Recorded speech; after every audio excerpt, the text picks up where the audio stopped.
जय हिंद साथियों, मैं आनंद चौहान आप सभी का हार्दिक स्वागत करता हूं आपके अपने YouTube channel teaching with Anand Chauhan में। तो कैसे आप सभी, उम्मीद करते हैं आप सभी लोग बढ़िया ज़बरदस्त होंगे।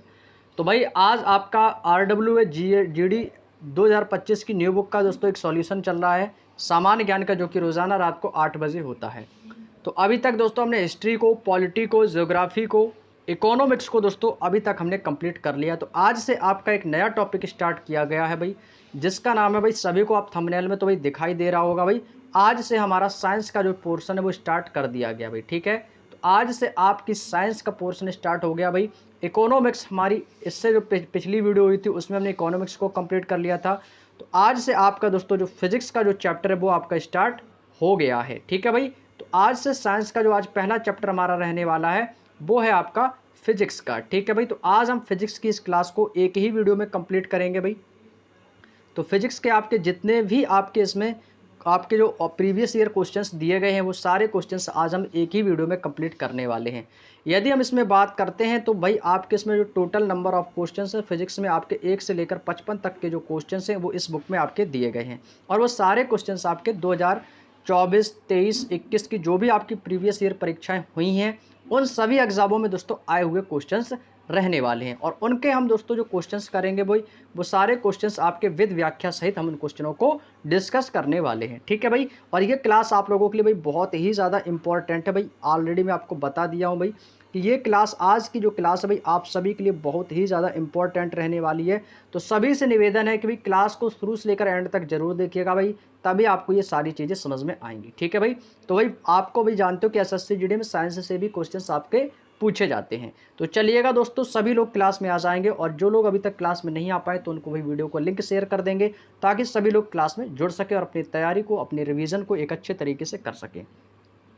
और वीडियो को स्टार्ट करने से पहले यदि आप लोगों ने अभी तक वीडियो को लाइक नहीं किया मेरे भाई, तो वीडियो को लाइक कर देना। चैनल पर नए हो तो चैनल को सब्सक्राइब करके बेल आइकन को प्रेस कर देना, ताकि आने वाली सभी क्लासेस का नोटिफिकेशन आपको सही समय पर मिल सके।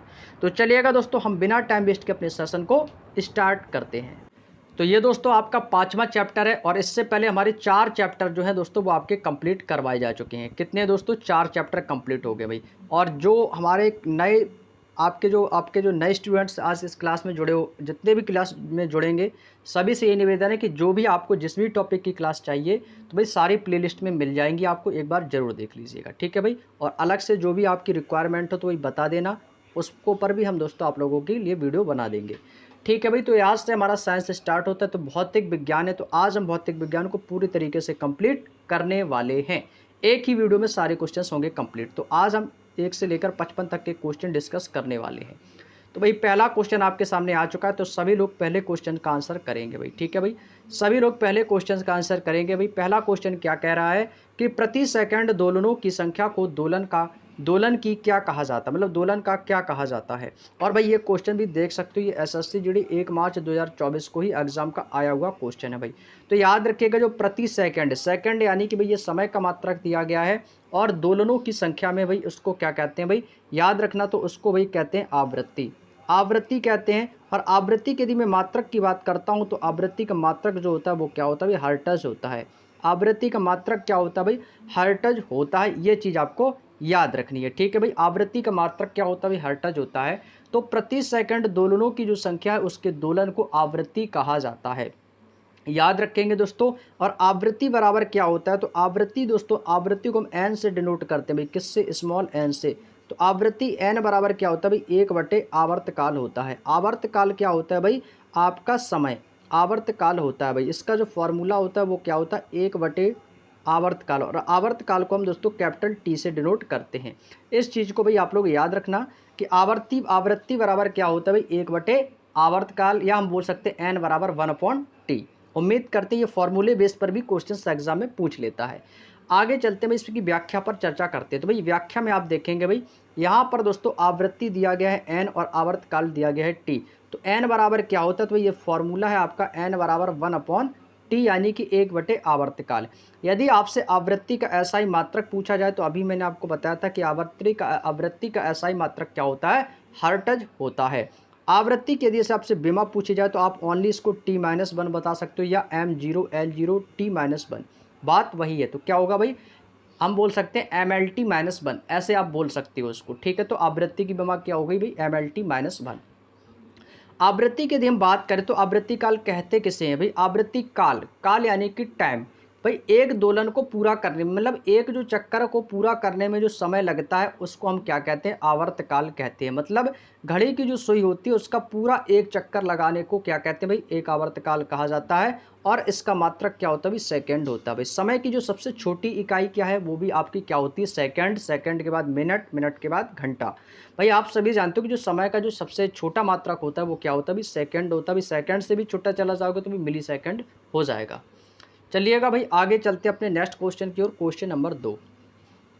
क्वेश्चन नंबर 2 में क्या बोला गया कि चुंबकीय क्षेत्र के संबंध में कौन सा कथन सही है। भाई अच्छा क्वेश्चन है भाई, आपको कथन सही है और सही नहीं है इनसे भी टाइप के क्वेश्चन एग्जाम में पूछता है। कह रहा है कि चुंबकीय क्षेत्र एक ऐसी मात्रा है जिसकी कोई दिशा और परिणाम नहीं होता है। भाई ये कह रहा है परिणाम नहीं होता है, जबकि चुंबकीय क्षेत्र में भाई दिशा भी और परिणाम होता है। तो ये कैसा कथन है भाई, गलत हो जाएगा। कह रहा है कि दो चुंबकीय क्षेत्र एक दूसरे को काटती पाई जाती है। भाई कभी भी दो चुंबकीय क्षेत्र रेखाएं एक दूसरे को नहीं काटती, ये कह रहा है काटती पाई जाती है। भाई गलत हो जाएगा। चुंबकीय क्षेत्र रेखाएं खुले वक्र के होते भाई, जी नहीं। चुंबकीय जो रेखाएं होती है वो कैसी होती है दोस्तों, याद रखना ये बंद वक्र की होती हैं। तो क्या होगा भाई, ऑप्शन नंबर डी आपका बिल्कुल सही है कि चुंबकीय जो रेखाएं हैं वो कैसी होती, बंद वक्र की होती हैं। ऑप्शन नंबर डी इस क्वेश्चन का होगा भाई। अब इसमें से भाई ऑप्शन को समझो। चुंबकीय क्षेत्र क्षेत्र जो ऐसी मात्रा होती है जिसमें दोस्तों दिशा भी होती है। भाई आप लोगों ने भाई चुंबक जो पढ़ा होगा, आप लोगों ने NS चुंबक के बारे में पढ़ा होगा, नॉर्थ से साउथ, यानी कि जो चुंबकें होती है वो हमेशा कैसी होती है भाई, अपोजिट साइड से जुड़ती हैं, है ना। और यदि हम सेम डायरेक्शन से यदि जोड़ेंगे तो भाई उनके बीच क्या होगा, वो एक दूसरे को धक्का मारती हैं, यानी वो चिपकती नहीं है, ठीक है। तो ये कह रहा है कि कोई दिशा और परिणाम नहीं होता, जबकि कह रहा है होता है। दो चुंबकीय रेखाएं एक दूसरे को नहीं काटती हैं, ये कह रहा है काटती पाई जाती है, तो इसलिए भी गलत है। और चुंबकीय क्षेत्र रेखाओं में खुले वक्र नहीं होते हैं, तो आप क्या कहोगे सर, बंद वक्र होते हैं। चलिएगा भाई आगे चलते हैं। भाई अब बात करते हैं कि चुंबकीय क्षेत्र का SI मात्रक क्या होता है, सबसे ज़्यादा इंपॉर्टेंट। मैं आपको बता दूं, देखिएगा आप लोगों में से काफ़ी लोग ऐसे होंगे जो RPF रेलवे की तैयारी कर रहे होंगे, और काफ़ी लोग तो भाई NTPC वाले भी होंगे, सभी लोग फॉर्म डाले होंगे भाई। हालांकि भी NTPC का तो खैर आया ही नहीं है, लेकिन यह है कि NTPC की भी वैकेंसी आने वाली है, सभी को पता है, ठीक है। और RPF में भी सभी का फॉर्म डला होगा, तो SSC GD वाले भी RPF में जरूर डाले होंगे फॉर्म। तो भाई इस क्लास को RPF वाले स्पेशल साइंस के तौर पर इस क्लास को ले सकते हैं, आपको यहाँ से थोड़ी बहुत हेल्प जरूर मिलेगी भाई, कुछ ना कुछ तो हेल्प जरूर मिलेगी भाई। मैं बोलूँ तो भाई बहुत ज़्यादा हेल्प मिलेगी भाई, मैं आपको सारी चीज़ें डिटेल से समझा के चलूँगा, ठीक है। देखिएगा चुंबकीय क्षेत्र का SI मात्रक क्या होता है, तो आपको सर टेस्ला होता है। चुंबकीय क्षेत्र का SI मात्रक क्या होता है, टेस्ला होता है। यदि मैं CGS पद्धति में पूछूंगा, भाई देखो आपके भाई पद्धतियां में पूछा जाता है, MKS सिस्टम में पूछ लेता है, SI सिस्टम में या CGS सिस्टम में पूछ लेता है। तो भाई चुंबकीय क्षेत्र का यदि SI मात्रक पूछेगा तो टेस्ला बताना है, या CGS मात्रा में पूछेगा तो भाई गॉस बताना है। भाई गॉस जो होता है ये चुंबकीय क्षेत्र का मात्रक होता है CGS पद्धति में। यदि मैं एक गॉस की बात करता हूँ तो एक गॉस बराबर होता है 10⁻⁻4 टेस्ला। कितना होता है भाई, एक गॉस बराबर कितना होता है, 10⁻⁻4 टेस्ला। अब यदि हम चुंबकीय फ्लक्स, भाई देखो एक तो होता है चुंबकीय क्षेत्र, दूसरा होता है चुंबकीय फ्लक्स। इसमें काफ़ी लोग कंफ्यूज हो जाते हैं, जानते हो कैसे, उन्हें लगता है कि चुंबकीय फ्लक्स का मात्रक टेस्ला होता है, जबकि ऑप्शन में 100 नहीं पूरे भाई 200% में लिख के ले लो, ऑप्शन में टेस्ला देगा। इसीलिए एग्जामिनर जानता है कि काफ़ी लोग टेस्ला करके आएंगे। भाई चुंबकीय क्षेत्र टेस्ला होता है, चुंबकीय फ्लक्स का मात्रक पूछेगा तो वेबर बताना है। और वेबर को हम किससे डिनोट करते हैं, WB से डिनोट करते हैं। तो वेबर चुंबकीय फ्लक्स का मात्रक है, चुंबकीय क्षेत्र का टेस्ला है। गलती मत करना भाई, चाहो तो स्क्रीनशॉट लेके रख लो अपनी कॉपी में नोट्स बनाने के लिए, ठीक है। चलिएगा भाई आगे चलते हैं। समय की मूल इकाई क्या है, भाई देखो मैंने अभी थोड़ी देर पहले आपको बताया था कि समय का मात्रक क्या होता है। भाई मैंने आपको बताया था भाई मात्रक क्या होता है, जो सबसे छोटा होता है। तो समय की मूल इकाई क्या भाई, सभी को पता है सेकंड होती है। क्या होती है मेरे दोस्त, सेकंड होती है। तो ऑप्शन नंबर सी वाला जवाब आपका बिल्कुल सही है। और ये देखो एग्जाम में आया भी है, अभी जो लेटेस्ट एग्जाम हुआ था 22 फरवरी 2024 को। आगे चले मेरे दोस्त, अगला क्वेश्चन आपके सामने दिया गया पॉइंट है भाई, देखो अब यहाँ से आपकी कुछ भौतिक राशियाँ दी गई हैं, और उन भौतिक राशियों के आपके SI मात्रक दिए गए। भी सबसे ज़्यादा इंपॉर्टेंट पॉइंट है, यहाँ से आपको क्या दिया गया भाई, आपको यहाँ से भाई इनके मात्रक दिए गए हैं, और यहाँ पे आपको भाई भौतिक राशियाँ दी गई हैं, ठीक है। भौतिक राशियाँ और उनके मात्रक दिए गए। भाई एक एक मात्रक को आपको ध्यान से याद कर ले। भाई लंबाई का पता होगा सभी को, लंबाई किस में मापी जाती है भाई, मीटर में मापी जाती है, तो लंबाई का मात्रक क्या हो गया, मीटर। अब द्रव्यमान, द्रव्यमान क्या होता है भाई, एम होता है भाई। मॉस, जो मॉस होता है द्रव्यमान किस में बांटते हैं, भार, यानी कि आपको होगा सर किलोग्राम में। ताप, टेम्परेचर, टेम्परेचर को किस में मापते हैं, तो आपको सर केल्विन में मापते हैं। विद्युत धारा, विद्युत धारा क्या होता है भाई, आई होती है। और विद्युत धारा का मात्रक क्या होता है भाई, आपको सर एम्पियर होता है। ज्योति तीव्रता, अब भाई ज्योति तीव्रता को किससे का मात्रक क्या होता है भाई, ज्योति तीव्रता का मात्रक होता है कैंडला। और पदार्थ की मात्रा को हम किस में मापते हैं भाई, मोल में मापते हैं। किस में मापते हैं, आपको सर मोल में। तो पदार्थ की मात्रा का मात्रक क्या हो जाएगा भाई, मोल होता है। वैसे बोलते हैं ना मोल प्रति लीटर, तो भाई वो होते हैं पदार्थ की मात्रा। यहाँ तक की बात समझ में आ गई तो इसका स्क्रीनशॉट ले लो। यदि ये चीज़ें ऑलरेडी आपको आती हैं तो अच्छी बात। पहली बात बेसिक चीज़ें हैं, ये बेसिक चीज़ें हम 9th क्लास और 10th क्लास में ऑलरेडी पढ़ चुके होते हैं। आगे चलते हैं अपने नेक्स्ट पॉइंट की ओर। अगला क्वेश्चन क्या कह रहा है भाई, अगला क्वेश्चन है भाई क्वेश्चन नंबर 4। भाई देखो आपसे, देखो भाई मैं बता दूं एसएससी जीडी में साइंस में मैक्सिमम चीज़ें क्या पूछता है भाई, मैक्सिमम चीज़ें आपसे पूछेगा मात्रक। मात्रक मैं बोलूँ आपको, जितने भी मैं आपको यहाँ से बोल रहा हूँ, जितने भी आपको लिखने के लिए बोल रहा हूँ, वो सारे अपने कॉपी में नोट कर लो। और ये सारे मात्रकों को अच्छे से रिवीजन करके जाइएगा भाई, गारंटी है कि एक ना एक मात्रक जरूर पूछा जाएगा एग्जाम में। और बायोलॉजी, अभी हम आपको बायोलॉजी में बताएंगे कि बायोलॉजी में आपको कौन कौन सी जो चीज़ें हैं वो कंपलसरी हर साल पूछी जाती हैं, हमेशा पूछी जाती है, वो आपको मैं बताऊंगा। ठीक है, अभी तो मैं फिजिक्स में बता रहा हूँ कि फिजिक्स में आपको क्या क्या पढ़ना है। भाई पढ़ना वही है जो एग्जाम के लिए मैं बता रहा हूँ, जो इंपॉर्टेंट होगा। ठीक है भाई, तो जितने भी मात्रक हैं आपको याद रखना है। वेग का ऐसा ही मात्रक, भाई वेग का सभी को पता है भाई, वेग। अब भाई बंदूक से निकली गई गोली, यानी बंदूक से जो गोली निकली वो किसी वेग में जा रही है, और वेग किस में होता है भाई, मीटर प्रति सेकंड। तो वेग का आपका पूछा जाएगा तो ऐसा ही पद्धति में मात्रक क्या भाई, मीटर प्रति सेकंड हो जाएगा। भाई क्या होगा मेरे दोस्त, भाई किलोग्राम की बात ही नहीं, किलोग्राम कहाँ से आ जाएगा भाई, भाई वेग, गति की बात कह रहा है ना, तो मीटर प्रति सेकंड में होती है। क्लियर, ये तो बिल्कुल आसान सा क्वेश्चन था। अब भाई इसमें से भौतिक राशियां, इनके अस्थायी मात्रक। भाई देखो चाल, चाल भाई क्या, चाल क्या होती, गति, गति यानी कि वेग। अब चाल को ही हम क्या बोल सकते हैं भाई, इनको कई नाम से बोल सकते हैं, गति भी कह सकते हैं चाल को, चाल को हम दोस्तों गति भी कह सकते हैं, और गति के साथ ही साथ हम चाल को वेग भी कह सकते हैं। ये कोई अलग से शब्द नहीं है। चाल, गति, वेग ये सब इसी की बात है, स्पीड इंग्लिश में बोल देते हैं। तो इसका मात्रक क्या होता है भाई, मीटर प्रति सेकंड होता है। त्वरण, त्वरण का मात्रक क्या होता है, त्वरण होता है ए बराबर क्या होता है भाई, ए का मात्रक होता है मीटर प्रति सेकंड स्क्वायर। मीटर प्रति सेकंड स्क्वायर जो होता है ये त्वरण का मात्रक। आवेग, आवेग का मात्रा होता है न्यूटन सेकंड, न्यूटन सेकंड होता है। और पृष्ठ तनाव का मात्रक क्या होता है भाई, न्यूटन प्रति मीटर। ये चारों इंपॉर्टेंट होंगे भाई आपके लिए, ये चारों पॉइंट आपके लिए भाई इंपॉर्टेंट है एग्जाम के लिए। भाई इसको नोट कर लेना अपनी कॉपी में, चाहो तो इसका स्क्रीनशॉट ले लो भाई। ठीक है, आगे चलो भाई। वाट, भाई शक्ति का मात्रक होता है वाट। भाई फिजिक्स में आप लोगों ने पढ़ा होगा भाई वाट। भाई आपने देखा होगा जो बल्ब, बल्ब कितने वाट का है, कितने वाट का भाई, आप कहोगे सर 10 वाट का है, 5 वाट का, 3 वाट का, 9 वाट का, ऐसे आते हैं ना भाई। तो वाट जो होता है भाई वो क्या होती है, वो पावर, पावर यानी कि शक्ति। तो शक्ति का मात्रक होता है भाई, शक्ति का मात्रक क्या होता है, प्रतिरोध, प्रतिरोध को किस, प्रतिरोध जो होता है ओम, प्रतिरोध का मात्रक क्या होता है, ओम होता है। तो वैसे ही भाई आप देखेंगे शक्ति का मात्रक क्या होता है भाई, आप कहोगे सर वाट होता है। यदि मैं प्रतिरोध की बात करूं तो प्रतिरोध का मात्रक क्या होता है, ये होता है ओम। ओम को ऐसे डिनोट करते हैं, तो ये हो गया भाई ओम। प्रतिरोध का मात्रक क्या होता है भाई, ओम होता है। और ऊर्जा का मात्रक क्या होता है, ऊर्जा का मात्रक पूछा जाए या कार्य का मात्रक पूछा जाए तो आपको सर ऊर्जा का मात्रक जूल होता है। क्या होता है भाई, जूल। और यही मात्रक दोस्तों आपसे पूछा जाए तो यही मात्रक कार्य का भी होता है। ठीक है भाई, तो शक्ति का मात्रक होता है शक्ति मात्रा यानी कि पावर, तो पावर यानी कि वॉट। आगे चलो भाई, और आप देख भी सकते हो कि फिजिक्स के इतना मतलब नॉर्मल सा इजी क्वेश्चन इन्होंने पूछा था एग्जाम में। अब भाई यहाँ पे देखो कुछ भौतिक राशियां, इनके मात्रक दिए गए, जैसे कार्य या ऊर्जा। भाई दोनों की बात है भाई, कार्य करने के लिए क्या होती है भाई, कार्य करने की क्षमता को ऊर्जा कहते हैं। ऊर्जा की परिभाषा यदि आपसे बेसिक पूछी जाए तो आप बता सकते हो कि कार्य करने की क्षमता को ऊर्जा कहते हैं। जब हमारे शरीर में ऊर्जा होगी तभी तो कार्य करेंगे, और बिना ऊर्जा के कार्य ही नहीं होगा। तो इसलिए कार्य का मात्रक या ऊर्जा का मात्रक क्या होता है, जूल ही होता है। प्रतिरोध का मात्रक मैंने अभी आपको बताया ओम होता है, और ओम को कैसे डिनोट करते हैं, इस प्रकार से। संवेग, भाई संवेग जो होती है ये आपकी एक सदिश राशि है, और संवेग का मात्रक क्या होता है भाई, न्यूटन सेकंड होता है। विद्युत चालकता, ये आपके लिए थोड़ा सा नया क्वेश्चन हो सकता है, लेकिन आपको याद रखना अच्छा पॉइंट है, ये एग्जाम में पूछा जाता है।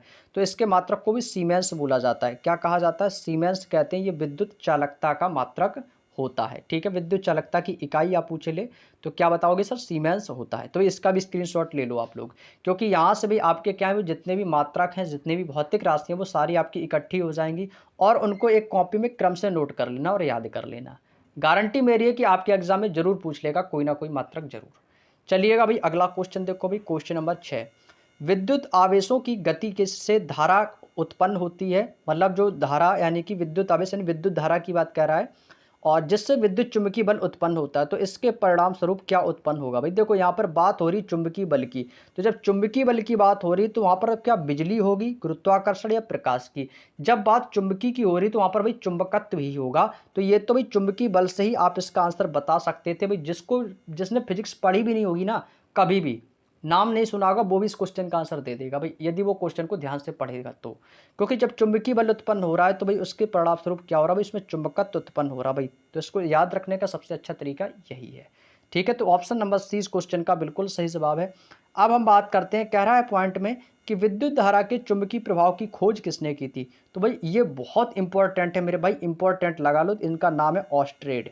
भाई ये बहुत इंपॉर्टेंट है, एसएससी का फेवरेट क्वेश्चन है भाई। जब भी हम साइंस पढ़ते हैं तो ऐसा हो नहीं सकता है कि हमें चुंबकीय प्रभाव की खोज के वैज्ञानिक के बारे में ना पढ़ाया गया हो, चाहे वो आपका ऑनलाइन एग्जाम हो, ऑनलाइन आप किसी से पढ़ते हो या आप कहीं ऑफलाइन कोचिंग में जाकर पढ़ते हैं। ठीक है, तो इनके बारे में, ऑस्ट्रेट के बारे में जरूर आप लोगों ने पढ़ा होगा। अगला पॉइंट दिया गया कि किसी विद्युत क्षेत्र में किसी बिंदु पर रखे परीक्षण आवेश पर लगने वाला जो बल है, वो परीक्षण आवेश के अनुपात को उस बिंदु पर विद्युत क्षेत्र की तीव्रता कहते हैं। तो भाई आप लोगों ने विद्युत क्षेत्र की तीव्रता का मात्रक भी पढ़ा होगा, जिसको कहते हैं न्यूटन प्रति कूलाम। क्या कहते हैं मेरे दोस्त, आप कहोगे सर न्यूटन प्रति कूलाम। तो यहाँ से मेरे जो आपके जो पॉइंट है, इसको समझाने का मतलब क्या है, आपको भाई समझाने का मतलब बस इतना सा ही है कि आपको विद्युत क्षेत्र की तीव्रता का मात्रक पता होना चाहिए। तो विद्युत क्षेत्र की तीव्रता का मात्रक भाई याद कर लो, चाहो तो नोट कर लो कॉपी में, ये आपके एग्जाम के लिए इंपॉर्टेंट है और एग्जाम में आने के लिए भाई बेसब्री से इंतजार कर रहा है ये क्वेश्चन। तो भाई ये न्यूटन प्रति कूलाम विद्युत क्षेत्र की तीव्रता का मात्रक हो जाएगा। आगे चलते भाई क्वेश्चन नंबर 7। जब कोई वस्तु एक वृत्ताकार पथ पर त्वरित होती है तो वह किस कारण से उस पर वृत्ताकार पथ में गतिशील हो जाती है। जैसे मान लो आप कोई साइकिल चला रहे हो भाई, और ये आपकी एक मोड़ है भाई, आपकी ये क्या हो गई, मोड़ है, और ये रोड पर आप दोस्तों कुछ इस प्रकार से साइकिल चला रहे हो, और जब आप साइकिल चलाते हुए जाओगे मोड़ पर, तो भाई आप ऑटोमेटिक उसी उसी की गति में भाई, उसी वृत्ताकार पथ पे आप झुक जाते हो।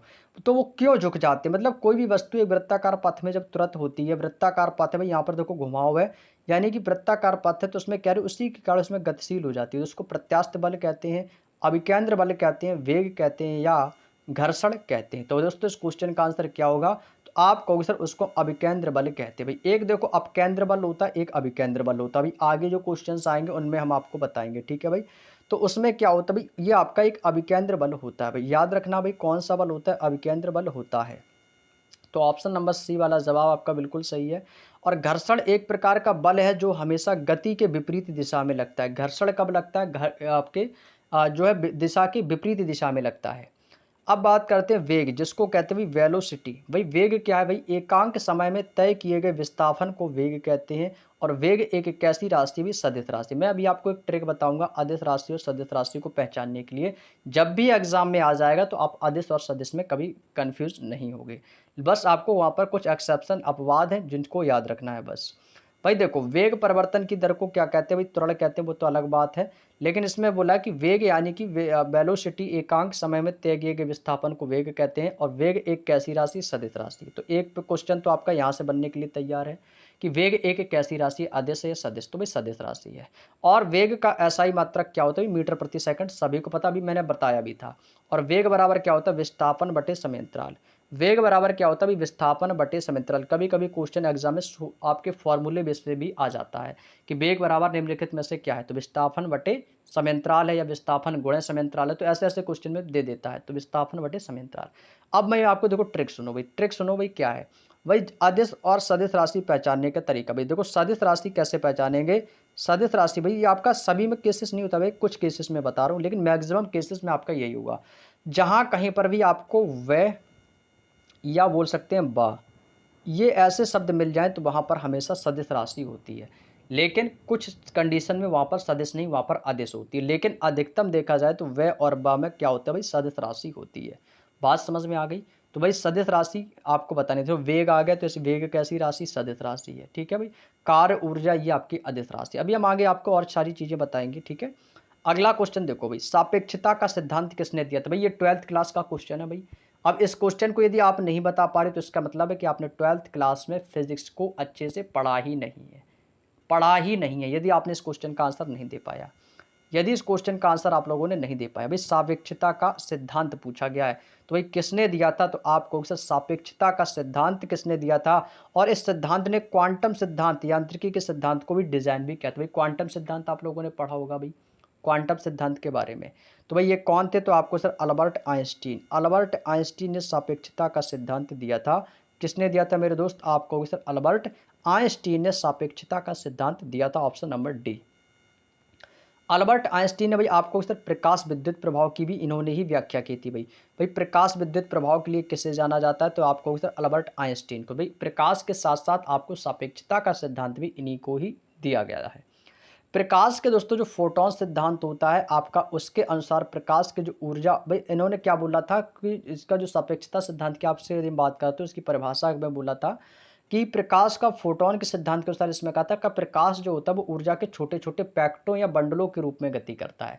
जो छोटे छोटे बंडल होते हैं भाई उनके रूप में गति करता है, जिसको हम फोटान कहते हैं। भाई ये देखो फोटान, भाई ये किसने कहा था, ये सभी आपके जो कथन है ये सारे अल्बर्ट आइंस्टीन के द्वारा दिए गए कथन है।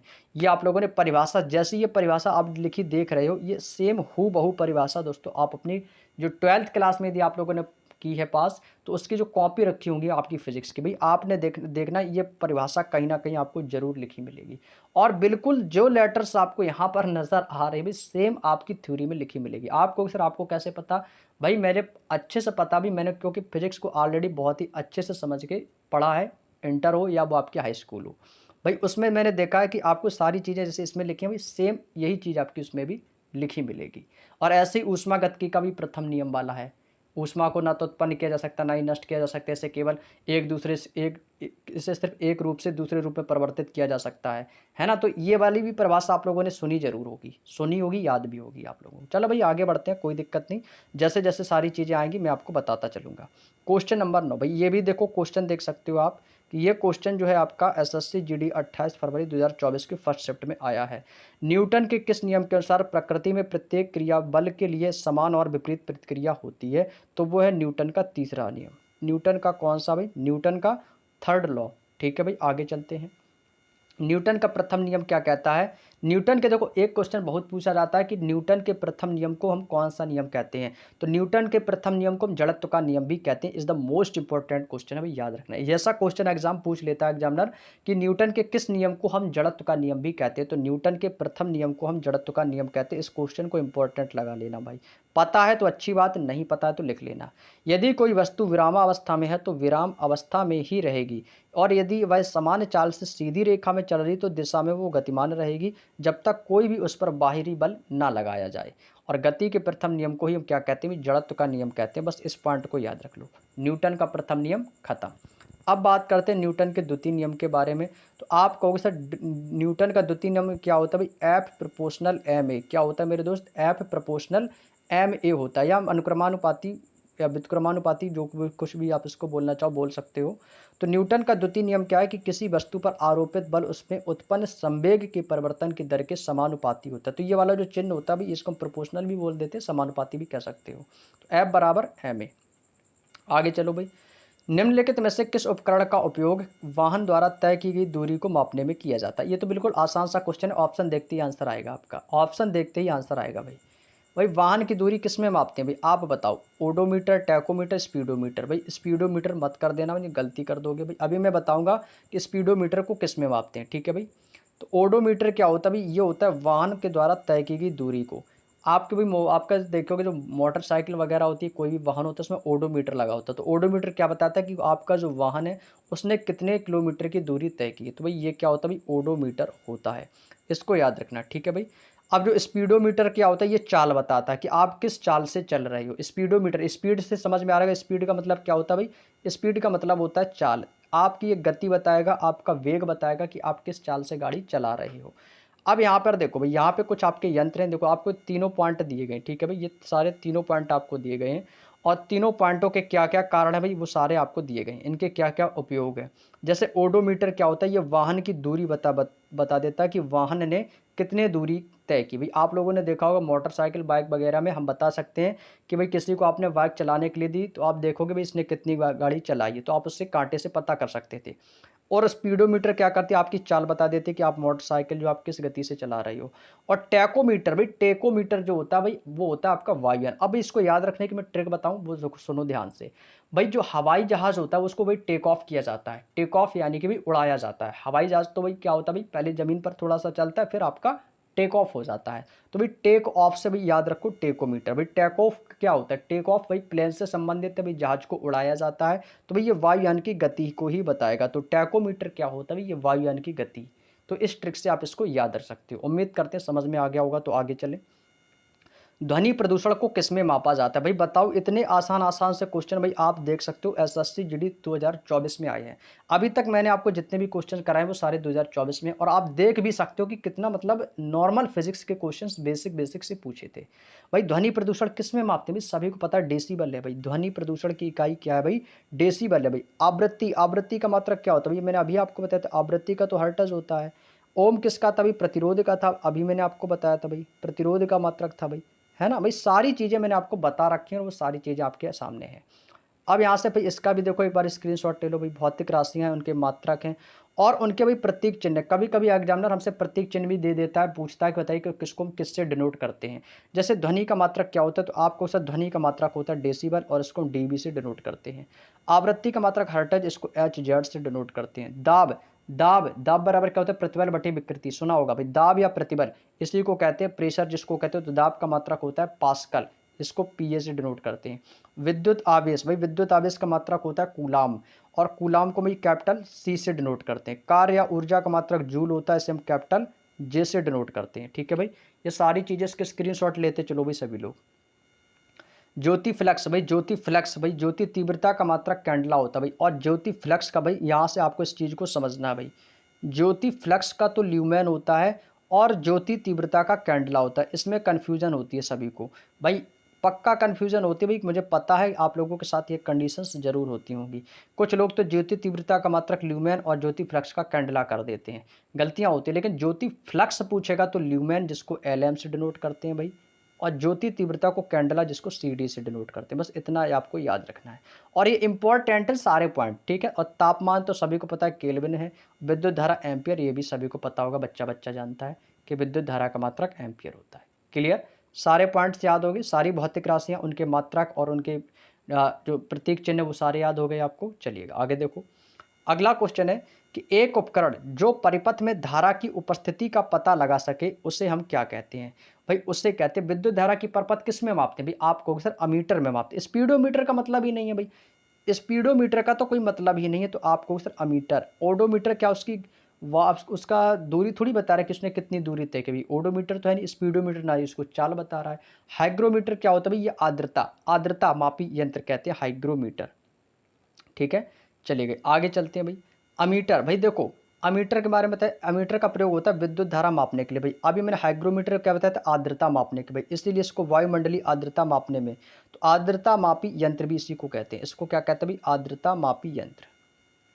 चीज़ें भाई याद रखना ये सारे क्वेश्चन। और भाई ये तो बहुत एग्जाम में पूछा जाता है हाइग्रोमीटर के बारे में। हाइग्रोमीटर किस यंत्र को मतलब मापक यंत्र है, तो आप कहोगे सर आर्द्रता का बोल सकते हो, या वायुमंडलीय में आर्द्रता मापने का यंत्र है। ठीक है भाई, आर्द्रता याद रखो, आप लोगों के सामने आ गया तो कर लोगे भाई।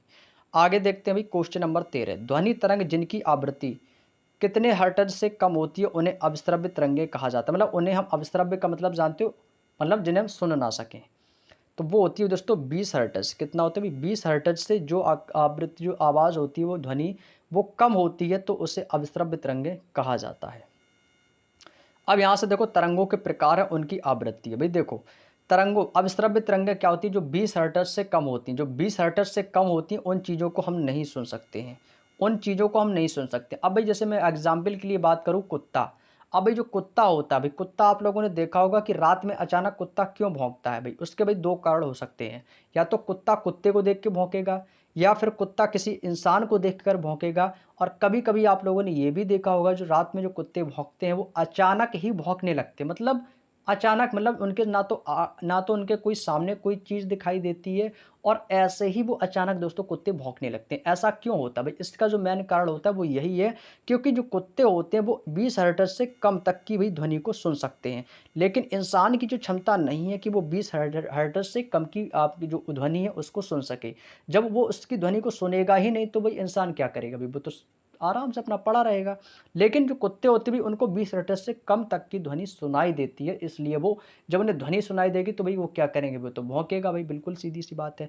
अब मनुष्य की बात करें तो श्रव्य तरंगे, भई श्रव्य तरंगे यानी जो चीज़ें सुन सकता है। भई मनुष्य जो है वो कितना सुन सकता है? तो मनुष्य 20 हर्ट्ज़ से 20,000 हर्ट्ज़ के बीच तक की सुन सकता है। मतलब क्या है कहने का कि मतलब 20 हर्ट्ज़ से ऊपर तक का तो सुन सकता है और 20,000 हर्ट्ज़ के बीच में। मतलब 20 हर्ट्ज़ से लेकर 20,000 हर्ट्ज़ के बीच में मनुष्य सुन सकता है। लेकिन 20 हर्ट्ज़ से यदि नीचे की मैं बात करूँ, 19 हर्ट्ज़, 18 हर्ट्ज़, तो मनुष्य नहीं सुन पाएगा।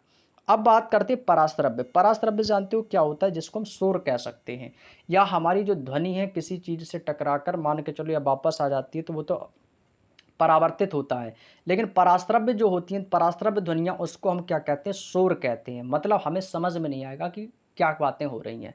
वो कब होता है? जब 20,000 हर्ट्ज़ से चीज़ें अधिक हो जाती हैं। तो मनुष्य को इसके बारे में चीज़ें आप सुनाई तो देती हैं, लेकिन स्पष्ट नहीं सुनाई देती। तो 20,000 हर्ट्ज़ के बाद फिर क्या होता है? शोर होता है, बस हो हल्ला कट रहा है, समझ में नहीं आ रहा है।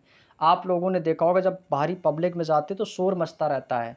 आवाज़ आती रहती है बट ये समझ में नहीं आता कि कौन क्या बोल रहा है। तो 20,000 हर्ट्ज़ से अधिक की आवाज़ यानी कि फिर तो उसको हम शोर कह सकते हैं कि शोर हो रहा है बस। जो 20,000 हर्ट्ज़ से अधिक आवाज़ होगी तो वो तो सीधा शोर हो जाएगा, ठीक है? चलिए, उम्मीद करते हैं आपको कुछ ना कुछ तो समझ में ज़रूर आया होगा चीज़ें। आगे चलते हुए क्वेश्चन नंबर 14, निम्नलिखित में से किस उपकरण को उपयोग जो हवा या गैस की आर्द्रता मापने के लिए किया जाता है? भाई आर्द्रता मापने के लिए किया जाता है, तो अभी मैंने आपको क्या बताया था? आर्द्रता मापने के लिए भाई उसको क्या कहते हैं? आर्द्रता मापी कहते हैं। क्या कहते हैं मेरे दोस्त? आर्द्रता मापी कहते हैं। तो आर्द्रता मापने की बात करें तो उसे आर्द्रता मापी ही तो कहेंगे भाई। जब आर्द्रता मापने के लिए बोल रहा है तो आर्द्रता ही तो मापेंगे। तो ऑप्शन नंबर डी बिल्कुल बच्चों वाला क्वेश्चन पूछ दिया एग्जामिनर ने, प्रश्न में ही आंसर हमें दे रखा था भाई। देखो, अब यहाँ पे देखो कुछ यंत्र है, जैसे कि बैरोमीटर, भाई सभी को पता है वायुमंडलीय दाब मापता है। हाइड्रो का मतलब क्या होता है? H2 यानी कि जल। तो जल को मापने यानी कि द्रव्य, तो द्रव्य के अपेक्षिक जो घनत्व होता है वो किसको मापते हैं? ये हाइड्रोमीटर से मापा जाता है। जो तरल पदार्थ होते हैं उनके अपेक्षिक घनत्व को मापने का जो यंत्र है वो आपका हाइड्रोमीटर होता है। और बैरोमीटर आपका वायुमंडलीय दाब है, थर्मामीटर आपका टेम्परेचर भी नापता है, सभी को पता है।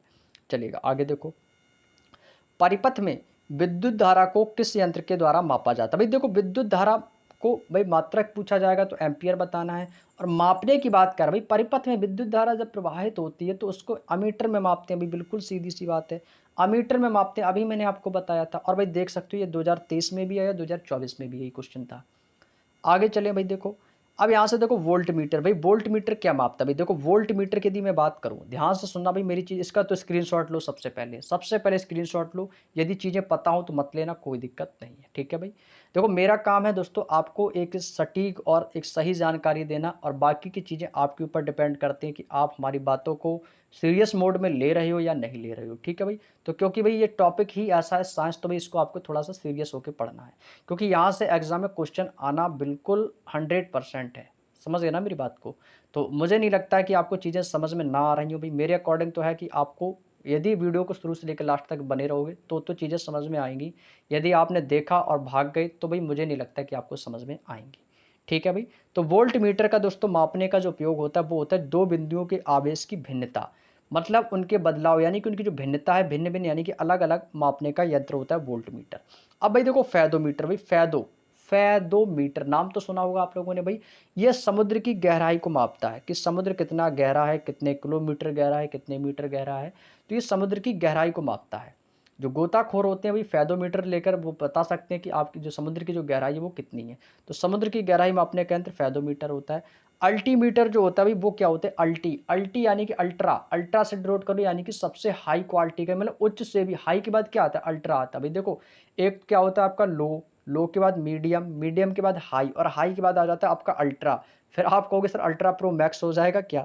सैमसंग गैलेक्सी वाला? भाई ऐसा कुछ नहीं है। अल्टीमीटर यानी कि अल्ट्रा मानी सबसे ऊपर अल्टीमीटर, भाई यहाँ पे बात हो रही है विमानों की ऊंचाई को मापने में, ठीक है भाई। तो अल्टीमीटर का मतलब क्या है, ये विमानों की ऊंचाई मापने के लिए होता है। उम्मीद करते हैं समझ गए। चलिएगा भाई अगला क्वेश्चन, भाई क्वेश्चन नंबर 16, बिल्कुल आसान सा मात्रक मेरे दोस्त। पूछा है आपसे कि विद्युत विभवांतर, भाई विभवांतर का मात्रक होता है मेरे दोस्त वोल्ट। याद रखेंगे भाई, विद्युत विभवांतर का मात्रक क्या होता है भाई, वोल्ट होता है भाई। याद रखना, option number C is the right answer.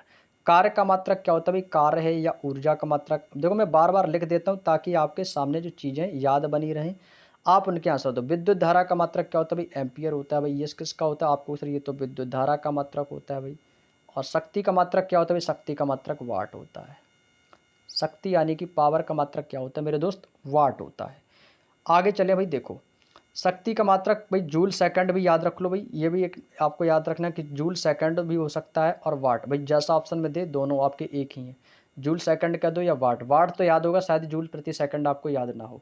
वेग मीटर प्रति सेकंड सभी को पता है, अभी मैंने आपको बताया 2 से 3 बार। चालकता ओम इनवर्स कह सकते हो, या इसको मोहो, मोहो किसको बोलते हैं भाई, ओम, मोहो मोहो बोलते हैं, इस टाइप को बोलते हैं। ओम इनवर्स कह सकते हो इस प्रकार से, ओम इनवर्स, या इसको मोहो भी कह सकते हैं, ठीक है भाई। मोहो, मोहो होता है इसका उल्टा, ये होता है मोहो, इस प्रकार से होता है शायद। आगे दिया प्लांक नियतांक, भाई इसको होता है जूल सेकंड। प्लांक नियतांक भाई ये आपका होता है कैपिटल एन होता है, इसको कैपिटल एन से डिनोट करते हैं। प्लांक नियतांक एन बराबर क्या होता है, जूल सेकंड होता है, ठीक है। आगे देखो, भूकंप के दौरान, भाई भूकंप को किससे मापते हैं भाई, सिस्मोग्राफ होता है भाई। सिस्मोलॉजी में हम क्या करते हैं भाई, भूकंप के बारे में अध्ययन करते हैं। सिस्मोग्राफ में भूकंप अध्ययन किया जाता है। और सिस्मोलॉजी में भूकंप मापी यंत्रों का अध्ययन करते हैं। और जो भूकंप जो होता है ये आपका क्या करता है, सिस्मोग्राफ, ये मापने का यंत्र होता है। तो ऑप्शन नंबर सी आपको होगा सर, सिस्मोग्राफ हो जाएगा भाई, ठीक है भाई। हाइग्रोमीटर तो अभी मैंने बताया था, हाइग्रोमीटर क्या होता है, ये आर्द्रता मापता है, वायुमंडलीय की आर्द्रता। तो आर्द्रता मापी यंत्र इसी को कहते हैं, हाइग्रोमीटर को, ठीक है भाई। चलिएगा आगे चलते हैं। अगला कह रहा है सिस्मोग्राफ, भाई सिस्मोग्राफ जो होता है ये भूकंप की तीव्रता मापता है कि भूकंप कितने का आया। मैनोमीटर क्या होता है भाई, मैनोमीटर जो गैस का दाब मापने का यंत्र होता है। एनीमोमीटर ये वायु की गति, मतलब हवा है वो किस गति से चल रही है, हवा का वेग किस गति से है, तो ये बताता है। लैक्टोमीटर भी सभी को पता होगा भाई, इसको इंपॉर्टेंट तो लगा लो, सभी जानते हो। लैक्टो यानी कि दूध से संबंधित है, तो दूध की शुद्धता को मापता है। और लैक्टो से ही आपका बनता है लैक्टिक एसिड। जो लैक्टिक एसिड होता है ये आपका दूध भी जो देखो खट्टा हो जाता है, तो खट्टा क्यों होता है। दही जैसे मान लो सपोज एग्जांपल के लिए, तो दही में कौन सा एसिड पाया जाता है, क्योंकि दही भी खट्टा होता है, तो वो लैक्टिक एसिड की वजह से होता है, क्योंकि दूध में क्या पाया जाता है, लैक्टिक एसिड। और दूध की शुद्धता हम लैक्टोमीटर से मापते हैं। नेक्स्ट क्वेश्चन, क्वेश्चन नंबर 18, निम्नलिखित में से कौन सी अंतर्जनित बलों का एक उदाहरण है, जिसमें अंतर्जनित बलों का उदाहरण है समुद्र की लहरें, हिमनद, पर्वतों का निर्माण या पवन। तो आपको सर वो है पर्वतों का निर्माण, option number C is the right answer. पर्वतों का जो निर्माण है वो क्या है, एक अंतर्जनित बल हो जाएंगे, ठीक है भाई। चलिएगा आगे चलते हैं अपने नेक्स्ट पॉइंट क्वेश्चन पे। यहाँ पे दोस्तों आपका थोड़ा सा एक पॉइंट भी दिया गया भाई, अंतर्जनित बल वह बल होता है भाई। सबसे पहले जानेंगे कि अंतर्जनित बल होता क्या है भाई। देखो अंतर्जनित बल क्या होता है, अंतर्जनित वह बल होता है जो पृथ्वी के आंतरिक भाग में घटित होता है, जैसे कि पर्वतों के निर्माण में और ज्वालामुखी। पर्वतों का निर्माण और ज्वालामुखी, इसमें कौन सा बल है, तो अंतर्जनित बल हो जाएगा। नेक्स्ट क्वेश्चन, क्वेश्चन नंबर 19, निम्नलिखित में से कौन सा भौतिक मात्रा और माप की इकाई की गलत जोड़ी है, मतलब हमें गलत ऑप्शन बताना है। गलत जोड़ी भाई यही क्वेश्चन में हम एग्जाम में गलती कर देते हैं, जानते हो क्या। क्वेश्चन में देखा कि कौन सा भौतिक मात्रा की माप की इकाई है, गलत जोड़ी को हमने ध्यान ही नहीं दिया, तो हम सही वाला आंसर बता देते हैं। लेकिन गलत जोड़ी, जैसे कि आवृत्ति का मात्रक क्या होता है, हर्ट्ज होता है, ये तो बिल्कुल सही है। शक्ति का मात्रक क्या होता है मेरे दोस्तों, वाट होता है, बिल्कुल सही है। कार्य या ऊर्जा का मात्रक क्या मैंने बताया, जूल होता है, बिल्कुल सही है। ये 3 सही है। ये क्या है, दाब, दाब का मात्रक न्यूटन, ऊर्जा का मात्रक जूल, आवृत्ति का मात्रक हर्ट्ज, और यहाँ पे क्या है, शक्ति, शक्ति का मात्रक वाट। तो भाई माप की इकाई पूछ रहा है, तो दाब का मात्रक न्यूटन होता है, आप कहोगे जी नहीं। दाब का मात्रक न्यूटन होता है, जी नहीं। दाब का मात्रक तो पास्कल होता है, मैंने अभी बताया था, मैंने आपको अभी बताया था। तो न्यूटन किसका होता है, तो आप कहोगे सर यदि मैं न्यूटन की बात करूँ, यदि मैं न्यूटन की बात करूँ तो ये बल का मात्रक न्यूटन होता है। न्यूटन किसका मात्रक होता है, तो ये बल का मात्रक होता है। किसका मात्रक होता है, बल का, बल यानी कि फोर्स। तो भाई ये होता है बल का मात्रक, तो ये सही होगा। दाब का मात्रक न्यूटन थोड़ी होता है, दाब का मात्रक पास्कल होता है, तो यही वाला कैसा है, गलत हो जाएगा, ऑप्शन नंबर सी। बात समझ में आ गई। दाब का मात्रक क्या होता है, पास्कल होता है, ना कि न्यूटन। न्यूटन बल का होता है। आगे देखो भाई, यहाँ पे देखो फिर से आपकी भौतिक रसायन भौतिक इकाइयाँ दी हैं। ऊर्जा का मात्रक जूल, आवृत्ति का हर्ट्ज, शक्ति का वाट, आयतन का देखो याद रख लो मीटर क्यूब। आयतन का मात्रक मीटर क्यूब, बस इतना याद रखना है, ठीक है। तीनों तो याद होगी, आयतन का भी याद रख लो, मीटर क्यूब। नेक्स्ट, ये मैंने आपको शायद मैथ में भी बताया था, जो मैंने आपको SSCGD की जो मैथ का सॉल्यूशन करा रहा हूँ ना बुक का, उसमें मैंने आयतन वाला जो फॉर्मूला था उसमें मैंने करवाया था। शायद इसको मैंने पार्ट 2 आपका किस में था, पार्ट 2 आपका परसेंटेज में उसमें आयतन के लिए आया था, तो उसमें मैंने आपको इसमें बताया था। आयतन जब पूछा जाता तो क्या करते थे भाई, मीटर का क्यू कर देते थे। आगे देखो भाई, क्वेश्चन नंबर 20, निम्नलिखित में से किस नियम के अनुसार विद्युत धारा उत्पन्न ऊष्मा चालक के प्रतिरोध धारा के वर्ग और उसके प्रवाहित होने के समय के समानुपाती होती है। तो ये किसका नियम है, तो ये दोस्तों एक परिभाषा दी गई है, या लॉ कह सकते हैं, नियम कह सकते हैं। ये कूलाम का नियम है, फैराडे का नियम है, जूल का नियम है, या हुक का नियम है। तो आपको सर ये जूल का नियम है। जूल का नियम क्या कहता है कि विद्युत धारा में उत्पन्न ऊष्मा चालक के प्रतिरोध धारा के वर्ग में और उसके प्रवाहित होने के समय के समानुपाती होते हैं। याद रख लो भाई, आपको भाई जितने भी रूल्स हैं वो आपको याद रख लेने भाई। यहाँ से देखो, जूल के नियम के कुछ गणितीय सूत्र हैं, जैसे कि H बराबर होता है आई स्क्वायर बराबर आर टी होता है। H बराबर क्या होता है, आई स्क्वायर आर टी, जहाँ पर H क्या होती है, H हमारी उत्पन्न ऊष्मा होती है। कैपिटल आई होता है कि चालक में जो धारा बह रही है, भाई क्या बह रही है, धारा। भाई धारा को आई से डिनोट करते हैं, सभी को पता है, तो धारा बता सकते हो। और विद्युत प्रतिरोध आर से डिनोट, भाई मात्रक तो ओम होता है और डिनोट भाई आर से ही करते हैं। तो आर क्या होता है, हमारा प्रतिरोध होता है, तो विद्युत प्रतिरोध, और टी हमारा क्या है, समय। ये तो आप ऑलरेडी बता भी सकते हो क्योंकि बेसिक जानकारी है। अब बात करते हैं हुक के नियम। हुक का नियम होता है दोस्तों प्रतिबल बटे विकृति। मैंने अभी आपको स्टार्टिंग में एक शब्द भी बोला था, वो होता है आपका ई, प्रत्यास्थता की सीमा। प्रत्यास्थता को, ये आपका ई जो है, ये आपका एक प्रत्यास्थता गुणांक है। ये क्या है दोस्तों, प्रत्यास्थता गुणांक है। तो प्रत्यास्थता गुणांक बराबर क्या होता है, तो प्रत्यास्थता गुणांक का मात्रक भी पूछा जाता है। तो प्रत्यास्थता गुणांक का मात्रक हम पास्कल कह सकते हैं, जो दाब का मात्रक पास्कल होता है वही आपका होता है। वैसे इसको हम न्यूटन प्रति मीटर स्क्वायर भी कह सकते हैं, ठीक है। तो इसका मात्रक होता है ई बराबर होता है प्रतिबल बटे विकृति। क्या होता है भाई, ई बराबर होता है प्रतिबल बटे विकृति। ये तो सभी को याद होगा भाई, सभी को याद होगा, बचपन में हमने 10th और 12th में यही पढ़ा था। अब बात करते हैं कि ई बराबर प्रत्यास्थता गुणांक, और इसका SI मात्रक होता है न्यूटन प्रति मीटर स्क्वायर या पास्कल। क्या बताओगे, न्यूटन प्रति मीटर स्क्वायर या फिर पास्कल।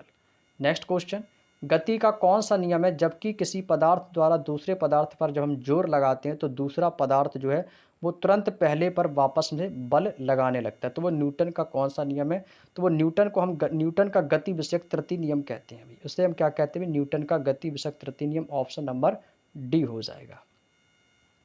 न्यूटन की गति के तीसरे नियम के कुछ उदाहरण हैं, जैसे भाई इसका चाहो तो स्क्रीनशॉट ले लो या तो आप समझ लो तो ज़्यादा बेस्ट रहेगा, लिखने की ज़रूरत भी नहीं पड़ेगी, एक बार समझो हमेशा याद रखेगा।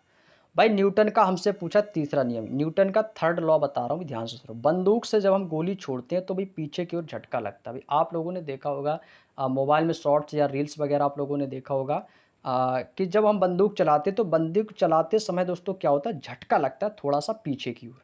आप लोगों ने एक वायरल रील्स भी देखी होगी, एक लड़की जो होती है पुलिस में शायद, वो बंदूक चलाती है तो एकदम वो पीछे की ओर थोड़ा सा उसको धक्का लगता है, तो उसकी शायद टोपी भी उड़ जाती है। भाई ऐसा कुछ मैंने शॉर्ट्स रील्स में देखा भी था, आप लोगों ने भी देखा होगा। तो वो क्या है कि बंदूक से जब हम गोली चलाते हैं तो हमें दोस्तों पीछे की ओर क्या होता है, झटका लगता है। तो ये किसका नियम है, तो आपको सर जो बंदूक से गोली चलाते समय जो झटका लगना है, ये न्यूटन का गति विषयक तृतीय नियम है। दूसरा, नाव। भाई नाव आपने देखा होगा, जो केवट लोग होते हैं जो नाव चलाते हैं वो क्या करते हैं, बांस ले लेते हैं या कोई डंडा वगैरह ले लेते हैं, तो उसको भी क्या करते हैं, ज़मीन से दबा के उसको चलाते हैं। क्या होता है, जब ज़मीन से जब दबाव पड़ता है तो नाव जो होता है वो आगे की ओर धकेलने लगती है। क्योंकि जब डंडे से क्या करते हैं, जब अंदर पानी के डालते हैं तो उससे पानी के बहाव को पीछे की ओर खींचते हैं, तो जिससे कि नाव का जो गति है वो आगे की ओर बढ़े, तो नाव हमारी आगे की ओर चलने लगती है। तो नाव में क्या होता है, नाव के लिए बांस से ज़मीन को दबाकर चलाना, तो ये क्या भी न्यूटन का तृतीय नियम है। तीसरा एग्जाम्पल है कि कुएं से पानी खींचते समय जब रस्सी टूट जाती है तो व्यक्ति को पीछे की ओर गिर जाता है। भाई आप ये बताओ, आपने किसी भी चीज़ को पर थोड़ा सा यदि आपने बल दिया है, जैसे कुएं से आपने बाल्टी डाली और बाल्टी थोड़ी आधी दूर तक बाल्टा भर के आ गया पानी का और अचानक से कुएं में रस्सी टूट गई, तो भाई आप गिर पड़ोगे, स्वाभाविक सी बात है। तो क्यों गिरोगे भाई, क्योंकि आपसे क्या कि आपका जो पूरा बल था वो बाल्टी के पानी पर था, लेकिन अचानक से बीच में रस्सी टूट गई तो आप भी नीचे गिर जाओगे। तो ये क्या, ये भी न्यूटन का गति विषयक तृतीय नियम का उदाहरण है। समझ गए ना भाई। याद हो गया, चलिएगा बहुत बढ़िया। आगे चलते हैं भाई, अगला दिया गया स्टीफन का नियम। भाई स्टीफन का नियम क्या कहता है भाई? स्टीफन का नियम होता है ई प्रोपोर्शनल T4। देखो इसको आप ध्यान रखो कि स्टीफन का नियम है कि किसी वस्तु के एकांक क्षेत्रफल में उत्सर्जित विकिरण ऊर्जा की दर ई वस्तु के परम ताप T के चतुर्थ घात के समानुपाती होता है। तो इसीलिए इसको कहते हैं ई समानुपाती T4, या ई बराबर सिग्मा इंटू T4 कह सकते हैं। ई बराबर सिग्मा इंटू T4। ई क्या होती है भाई? ई होती है कृष्णिका की उत्सर्जक शक्ति, और टी परमताप होता है, और जो सिग्मा होता है ये स्टीफन का नियतांक है। सिग्मा क्या है भाई? इसको हम सिग्मा भी बोलते हैं भाई, इस प्रकार के जो आधा नाक की तरह होते हैं इसको सिग्मा भी कहते हैं। तो ये होता है स्टीफन का नियतांक। ठीक है भाई, चलिएगा आगे देखो भाई, निम्नलिखित में से कौन सा ध्वनि तरंगों का एक अभिलक्षण नहीं है? मतलब जो ध्वनि तरंगों का उदाहरण नहीं है। तो भाई देखो, प्रगामी ध्वनि तरंगें होती हैं, यांत्रिक ध्वनि तरंगें, अनुदैर्ध्य ध्वनि तरंगें, लेकिन विद्युत चुम्बकी नहीं होती हैं। विद्युत चुम्बकी नहीं होती, तो यही इसका आंसर हो जाएगा। ध्वनि तरंगों के मुख्य जो गुण होते हैं वो आपके प्रगामी होते हैं, यांत्रिक तथा अनुदैर्ध्य। अनुप्रस्थ तरंगें होती हैं, अनुदैर्ध्य तरंगें होती हैं, लेकिन विद्युत चुम्बकी ये ध्वनि तरंगों में नहीं होती है। ठीक है, अगला क्वेश्चन है, निम्नलिखित में से किस तरल का पृष्ठ तनाव सबसे अधिक होता है? सबसे ज़्यादा होता है दोस्तों, वो होता है आपका H2O। H2O यानी कि जल। जल का फॉर्मूला सभी को पता होगा भाई, क्या होता है? H2O।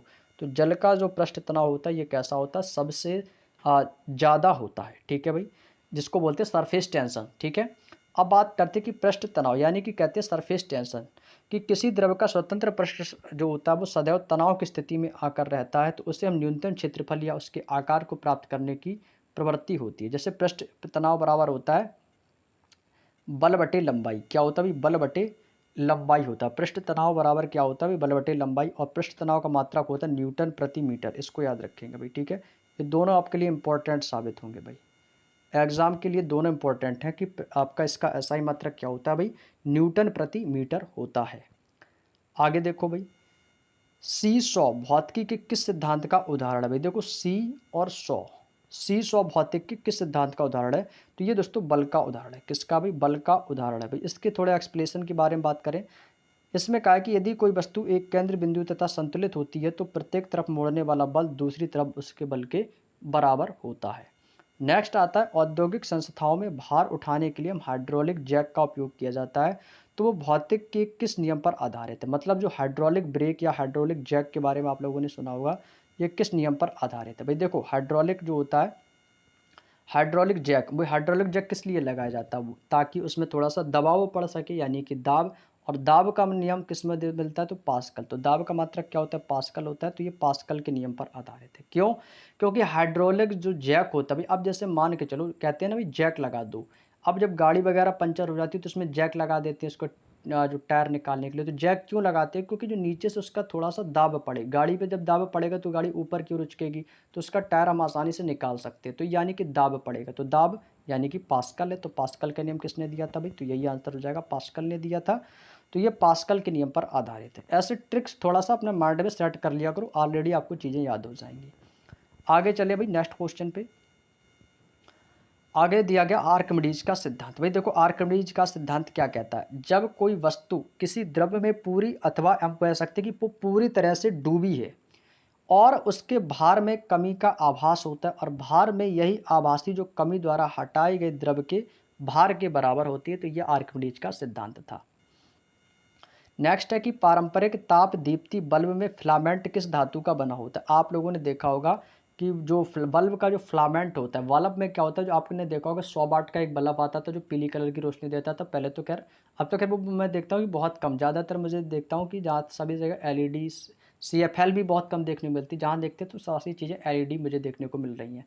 हालांकि पहले तो भाई 100 वाट का आप लोगों ने देखा 10 रुपये में मिल जाता था। जो 100 वाट का जो बल्ब हुआ करता था उसमें एक फिलामेंट लगा होता था, इसमें हल्का सा स्प्रिंग टाइप का, तो वो दोस्तों टंगस्टन धातु का बना होता है। किसका बना होता है भाई? टंगस्टन धातु का बना। जब वो टूट जाता था तो हम क्या कहते थे कि बल्ब फ्यूज हो गया है। तो वो दोस्तों फिलामेंट जो बना होता है, बल्ब का जो फिलामेंट होता है वो टंगस्टन धातु का बना होता है। और ऐसे ही आपका हीटर का पूछा जाता है कि जो हीटर का जो तार होता है वो किसका होता है? वो नाइक्रोम का होता है। ये दोनों क्वेश्चन जो है ना एक दूसरे के पूरक हैं, एग्जाम में पूछा जाता है, दोनों क्वेश्चन याद रखेंगे। यहाँ पे दोस्तों दिया गया है कि पारंपरिक तापदीप्ति बल्ब में फिलामेंट टंगस्टन धातु का होता है और इसका गलनांक जो होता है वो बहुत ही उच्च होता है, इसलिए इसमें टंगस्टन का इस्तेमाल किया जाता है ताकि ज़्यादा गर्म होने पर फिलामेंट गल ना जाए। आप लोगों ने देखा होगा जो 100 वाट का बल्ब होता है, इसको थोड़ी देर जलने तो वो नेक्स्ट देर में दोस्तों गर्म हो जाता है, और गर्म हो जाता है तो और वो आपने देखा होगा जो फिलामेंट लगा होता है टंगस्टन का वो गलता भी नहीं है। यदि हम उसे किसी अन्य धातु का लगा देंगे तो भाई गर्म होगा तो वो गल जाएगा, इसीलिए वही इसको फिलामेंट जो है टंगस्टन धातु का उसमें लगाया जाता है। समझ में आ गया कि इसमें टंगस्टन धातु का ही हम क्यों लगाते हैं, ताकि बल्ब गर्म होने पर वो पिघले ना। आगे देखो भाई, उस उपकरण का नाम बताइए जो चालक में संभावित अंतर बनाए रखने में मदद करता है। अभी देखो आप लोगों ने देखा जो चालक होता है उसमें संभावित अंतर बनाने के लिए सबसे अच्छा उदाहरण है बैटरी। क्या है दोस्तों? बैटरी। बैटरी होता है जो उसकी चालक में संभावित अंतर बनाए रखता है। देखो भाई, बर्नियर कैलिपर्स का नाम सुना होगा आप लोगों ने। कैलिपर्स का जो उपयोग होता है वो वस्तु की मोटाई को मापने में किया जाता है। यूडियोमीटर क्या होता है? जो भौतिक परिवर्तन या रासायनिक परिवर्तन के बाद जो गैसों के मिश्रण की मात्रा को मापता है उसको हम कहते हैं यूडियोमीटर। नेक्स्ट है भाई बेबर। बेबर किसका इकाई है या किसका मात्रक? मैंने अभी आपको बताया था चुंबकीय प्रवाह का। चुंबकीय प्रवाह का क्या भाई? आपको सर बेबर। बेबर किसका मात्रक है या बेबर किसकी इकाई है? तो चुंबकीय प्रवाह की इकाई है। बेबर जो होता है ये चुंबकीय प्रवाह का मात्रक होता है और एक बेबर बराबर होता है न्यूटन मीटर प्रति एम्पियर। न्यूटन मीटर प्रति एम्पियर होता है एक बेबर बराबर। और चुंबकीय क्षेत्र या हम कह सकते हैं चुंबकीय फ्लक्स, ये घनत्व का मात्रक बेबर प्रति मीटर स्क्वायर ही होता है। तो चुंबकीय फ्लक्स का मात्रक बेबर प्रति मीटर स्क्वायर, या चुंबकीय क्षेत्र का पूछेगा तो भी बेबर प्रति मीटर स्क्वायर। और एक टेस्ला बराबर एक बेबर प्रति मीटर स्क्वायर होता है। एक टेस्ला बराबर कितना होता है? और कभी कभी एग्जामिनर क्या करता है भाई, सिंपल यही क्वेश्चन पूछ लेता है कि एक वेबर बराबर कितना होता है या एक टेस्ला बराबर कितना होता है। तो ये आपको चीज़ें याद होनी चाहिए, इंपॉर्टेंट है भाई। फिजिक्स में मैं जो आपको इंपॉर्टेंट बताऊँ उसको नोट कर लेना भाई। एक टेस्ला बराबर एक वेबर प्रति मीटर स्क्वायर। नेक्स्ट क्वेश्चन, निम्न में से कौन सी गति का एक सही समीकरण? भाई गति का सही समीकरण आपको बताना है दोस्तों, न्यूमेरिकल का पॉइंट है, इसको याद रख लो। सबसे अच्छा तरीका है वो है आपका ऑप्शन नंबर बी, 2s बराबर 2ut plus A T square. बस याद रख लो इसको, ठीक है भाई, याद रख लेना। 2s बराबर 2ut plus A T square. गति के निम्नलिखित समीकरण होते हैं, जैसे कि एक तो होता है v बराबर u प्लस ए टी, ये तो पढ़ा भी होगा आप लोगों ने। v बराबर क्या होता है भाई? v यानी कि वेलोसिटी, वेग है, और u प्लस क्या होता है? ए टी होता है। ठीक है भाई, चलिएगा आगे चलते हैं। आगे चलते हैं भाई, देखो यहाँ पर दोस्तों आपको और भी दिया गया, वेग के और भी हैं आपके। जैसे यहाँ पर दिया s बराबर U T plus half A T square और 2s। अब ए टी स्क्वायर का जो आपका जो फॉर्मूला जो बताया मैंने, ये 2s बराबर 2ut और ए टी स्क्वायर, ये आया कैसे? वो U T plus half A T square का ही फॉर्मूला है। और इसमें क्या हुआ कि 2s यहाँ से आ गया, कॉमन लिया, बराबर 2ut, और इसकी आप गुणा करेंगे तो 2ut, और यहाँ पे बचेगा आपका प्लस ए टी स्क्वायर। जैसे मैथ में करते थे भाई, वही तरीका इसमें भी है आपका। और वी स्क्वायर बराबर कितना हो जाएगा? तो यू स्क्वायर प्लस 2as। तो यू होता है प्रारंभिक वेग, वे आपका अंतिम वेग, और एस विस्थापन या दूरी कह सकते हैं, और टी तो समय है यानी कि टाइम, सभी को पता है, और ए हमारा त्वरण होता है। अगला क्वेश्चन है कि एम द्रव्यमान है और आर त्रिज्या वाले एक ठोस गोले का इस केंद्र से गुजरने वाले अक्ष के जड़त्वाघूर्ण कितना होगा? तो वो होता है दोस्तों 2m r² अपॉन 5। क्या होता है मेरे दोस्त? 2m r² upon 5। ये याद रख लो, जब भी ये क्वेश्चन एग्जाम में आता है तो वो ऐसा ही पूछा जाता है, सेम क्वेश्चन। तो भाई याद रखो 2m r² अपॉन 5। एम क्या होता है? कैपिटल एम हमारा द्रव्यमान है और आर हमारी त्रिज्या वाले ठोस गोले का केंद्र से गुजरने वाले अक्ष के जड़त्वाघूर्ण। तो 2m r² अपॉन 5 होगा। टेस्ला इकाई, भी मैं टेस्ला किसका मात्रक बताया था मैंने? चुंबकीय प्रवाह के घनत्व का। चुंबकीय प्रवाह के घनत्व का या चुंबकीय फ्लक्स का कह सकते थे वेबर प्रति मीटर स्क्वायर या टेस्ला। वही चीज़ें हैं सारी भाई। देखो वेबर प्रति मीटर स्क्वायर आया ना भाई। देखो मैंने अभी आपको क्या बताया था, वेबर। चुंबकीय प्रवाह का ऐसा ही मात्रक मैंने क्या बताया था? वेबर। और चुंबकीय क्षेत्र या चुंबकीय फ्लक्स का मात्रक वेबर प्रति मीटर स्क्वायर, या इसी को हम टेस्ला भी कह सकते हैं। तो वही तो चीज़ें थी क्वेश्चन में, वही क्वेश्चन में बोला गया है भाई। ठीक है, तो चुंबकीय क्षेत्र चुंबकीय फ्लक्स का मात्रक क्या होता है? वेबर प्रति मीटर स्क्वायर, और चुंबकीय प्रवाह घनत्व का मात्रक टेस्ला। आगे देखो भाई, उस इकाई का नाम बताइए जिसमें ईंधन का ऊष्मीय कैलोरीफिक मान व्यक्त किया जाता है। तो वो है आपका कैलोरीफिक मान है, वो आपका है किलो जूल। किलो जूल प्रति किलोग्राम, ऑप्शन नंबर ए होगा भाई। ठीक है भाई, केल्विन तो होगा नहीं क्योंकि ये तो टेम्परेचर यानी कि ताप से संबंधित हो जाएगा। ठीक है, ये द्रव्यमान से संबंधित यानी एम किलोग्राम से है। ठीक है भाई, चलेगा आगे देखो भाई, किसी ईंधन के 1 किलोग्राम के पूर्ण दहन से प्राप्त ऊष्मा की मात्रा उस ईंधन का ऊष्मीय मान कहलाती है और इसको हम किलो जूल प्रति किलोग्राम से व्यक्त करते हैं। सीमेंस किसका इकाई है? अभी देखो मैंने सीमेंस के बारे में बताया था, सीमेंस किसकी इकाई है मैंने आपको बताया भी था। सीमेंस किसकी इकाई है मैंने अभी आपको थोड़ी देर पहले बताया भी था। मैंने जस्ट अभी थोड़ी देर पहले आपको बताया था कि सीमेंस किसका मात्रक है, आपको मैंने अभी थोड़ी देर पहले बताया था भाई किसका है, तो विद्युत चालकत्व का मैंने अभी आप याद करने के लिए बोला था कि नहीं, आपको जी बिल्कुल। तो ये सीमेंस जो होता है ये किसका मात्रक है, आपको सिर्फ विद्युत चालकत्व का मात्रक है। ऑप्शन नंबर 20 क्वेश्चन का बिल्कुल सही जवाब है। आगे चलते हैं भाई, देखो प्रेरकत्व का मात्रक क्या होता है? प्रेरकत्व का मात्रा का जो होता है वो होता है दोस्तों हेनरी, और हेनरी को हम कैपिटल एच से डिनोट करते हैं, ठीक है। विद्युत प्रतिरोध ओम होता है, ओम का साइन ये होता है। विद्युत आवेश कूलाम यानी कि कैपिटल सी। सभी को पता होगा भाई, तीनों चीज़ें सारी याद है, नहीं याद है तो स्क्रीनशॉट लेकर अपनी कॉपी में नोट कर लेना। आगे चलते अगला क्वेश्चन कि सूरज की रोशनी के स्पेक्ट्रम को प्राप्त करने के लिए प्रिज्म का उपयोग करने वाला पहला व्यक्ति कौन था? भाई देखो प्रिज्म का उपयोग जो सबसे पहले किसने किया था भाई, सर आइजैक न्यूटन ने किया था भाई। किसने किया था भाई? जो सूरज की रोशनी से स्पेक्ट्रम होता है तो उसका जो प्रिज्म प्रिज्म में आप लोगों ने देखा होगा, जब उसमें सूर्य की किरण पड़ती है तो उसमें विबग्योर यानी कि 7 रंग हमें दिखाई देते हैं। तो उसका जो पहला व्यक्ति था उसका उपयोग करने वाला वो था आइजैक न्यूटन। आगे चलते हैं, जब सूर्य का प्रकाश प्रिज्म से होकर गुजरता है तो वह अपने मार्ग से विचलित होकर प्रिज्म के आधार की ओर झुकने पर वो विभिन्न रंगों में किरणों में विभाजित हो जाती है। यानी कि आपके 7 रंग जो इंद्रधनुष में रंग होते हैं 7 उसी में बदल जाती है, और इसी रंगों के समूह को हम स्पेक्ट्रम कहते हैं। क्या कहते हैं भाई? स्पेक्ट्रम कहते हैं। जैसे कि आप यहाँ पर इस आकृति से समझ सकते हो भाई, ये क्या है भाई, ये आपका एक प्रकाश पड़ रहा है इस पर। जब ये प्रकाश इस प्रिज्म से टकराता है तो ये विभिन्न प्रकार के 7 रंगों में विच्छेदित हो जाता है। विच्छेदित यानी कि फैल जाता है। तो इसमें दोस्तों आपके 7 रंगों में ये क्या होता है, फैल जाता है। ये आपका जो ट्रायंगल ये आपका एक प्रिज्म है, और जब प्रिज्म पर कोई प्रकाश पड़ता है तो इस पर जैसे ही कोई प्रकाश यहाँ से पड़ा, जैसे ही प्रकाश पड़ा तो वो तुरंत अपने इन रंगों में बट गया। कौन कौन से भाई? इसको कहते हैं VIBGYOR, violet, indigo, blue, green, yellow, और ये हो जाएगा नारंगी, और ये रेड। तो इसको क्या बोलते हैं? विबग्योर कहते हैं भाई। तो यही विबग्योर क्या है, यही आपका श्वेत प्रकाश को जो होता है प्रिज्म से टकराकर विभिन्न रंगों में विच्छेदित हो जाता है। क्लियर? उम्मीद करते समझ में आ गया होगा। चलिएगा अभी आगे चलते हैं अगले क्वेश्चन पे। क्वेश्चन नंबर 35, चुंबकीय क्षेत्र रेखाएं खींचने के लिए किस उपकरण का प्रयोग किया जाता है? तो वो है दोस्तों कंपास। क्या होता है भाई? कंपास। क्या बोलते हैं इसको अंग्रेजी में, कैसे लिखा जाता है भाई? COMPASS, compass. चुंबकीय चुंबक में दोस्तों 2 ध्रुव होते हैं। कौन से? एक तो आपका एन होता है उत्तरी ध्रुव नॉर्थ, और एस होता है आपका दक्षिणी ध्रुव। तो एन एस होते हैं, और समान ध्रुव जो होते हैं वो एन एन होते हैं और एस एस होते हैं, और एक दूसरे को ये प्रतिकर्षित करते तब है जब विपरीत ध्रुव एन और एस एक दूसरे को आकर्षित करते हैं। भाई आप लोगों ने आप बचपन में एक चीज़ें देखी होगी कि जो चुंबक होती है, जो चुंबक के जब 2 टुकड़े हो जाते हैं तो उन्हें हम यदि हम नॉर्थ टू नॉर्थ लगाएंगे तो वो प्रतिकर्षित होंगे, यानी कि एक दूसरे को फेंकेंगी। यदि उन्हें नॉर्थ से साउथ में लगाएंगे तो वो आपस में चिपक जाएंगी। ये आप लोगों ने एग्जाम्पल जरूर देखा होगा। आगे चलते हैं भाई, अगला क्वेश्चन है क्वेश्चन नंबर 36, कौन सा प्रकाश के प्रकीर्णन का उदाहरण नहीं है? भाई देखो आप सभी जानते हो आकाश का रंग नीला क्यों दिखाई देता है, तो वो क्या कारण है? आकाश का रंग नीला प्रकाश के प्रकीर्णन के कारण दिखाई देता है। ये कह रहा है कि प्रकाश के प्रकीर्णन का उदाहरण नहीं है। सूर्योदय जब जब जब सूर्य का उदय होता है तब भी सूर्य हमें लाल दिखाई देता है, और जब सूर्य अस्त होता है पश्चिम में तब भी वो हमें लाल दिखाई देता है। क्यों दिखाई देता है? इसका जो मेन कारण है वो भी प्रकाश का प्रकीर्णन ही होता है।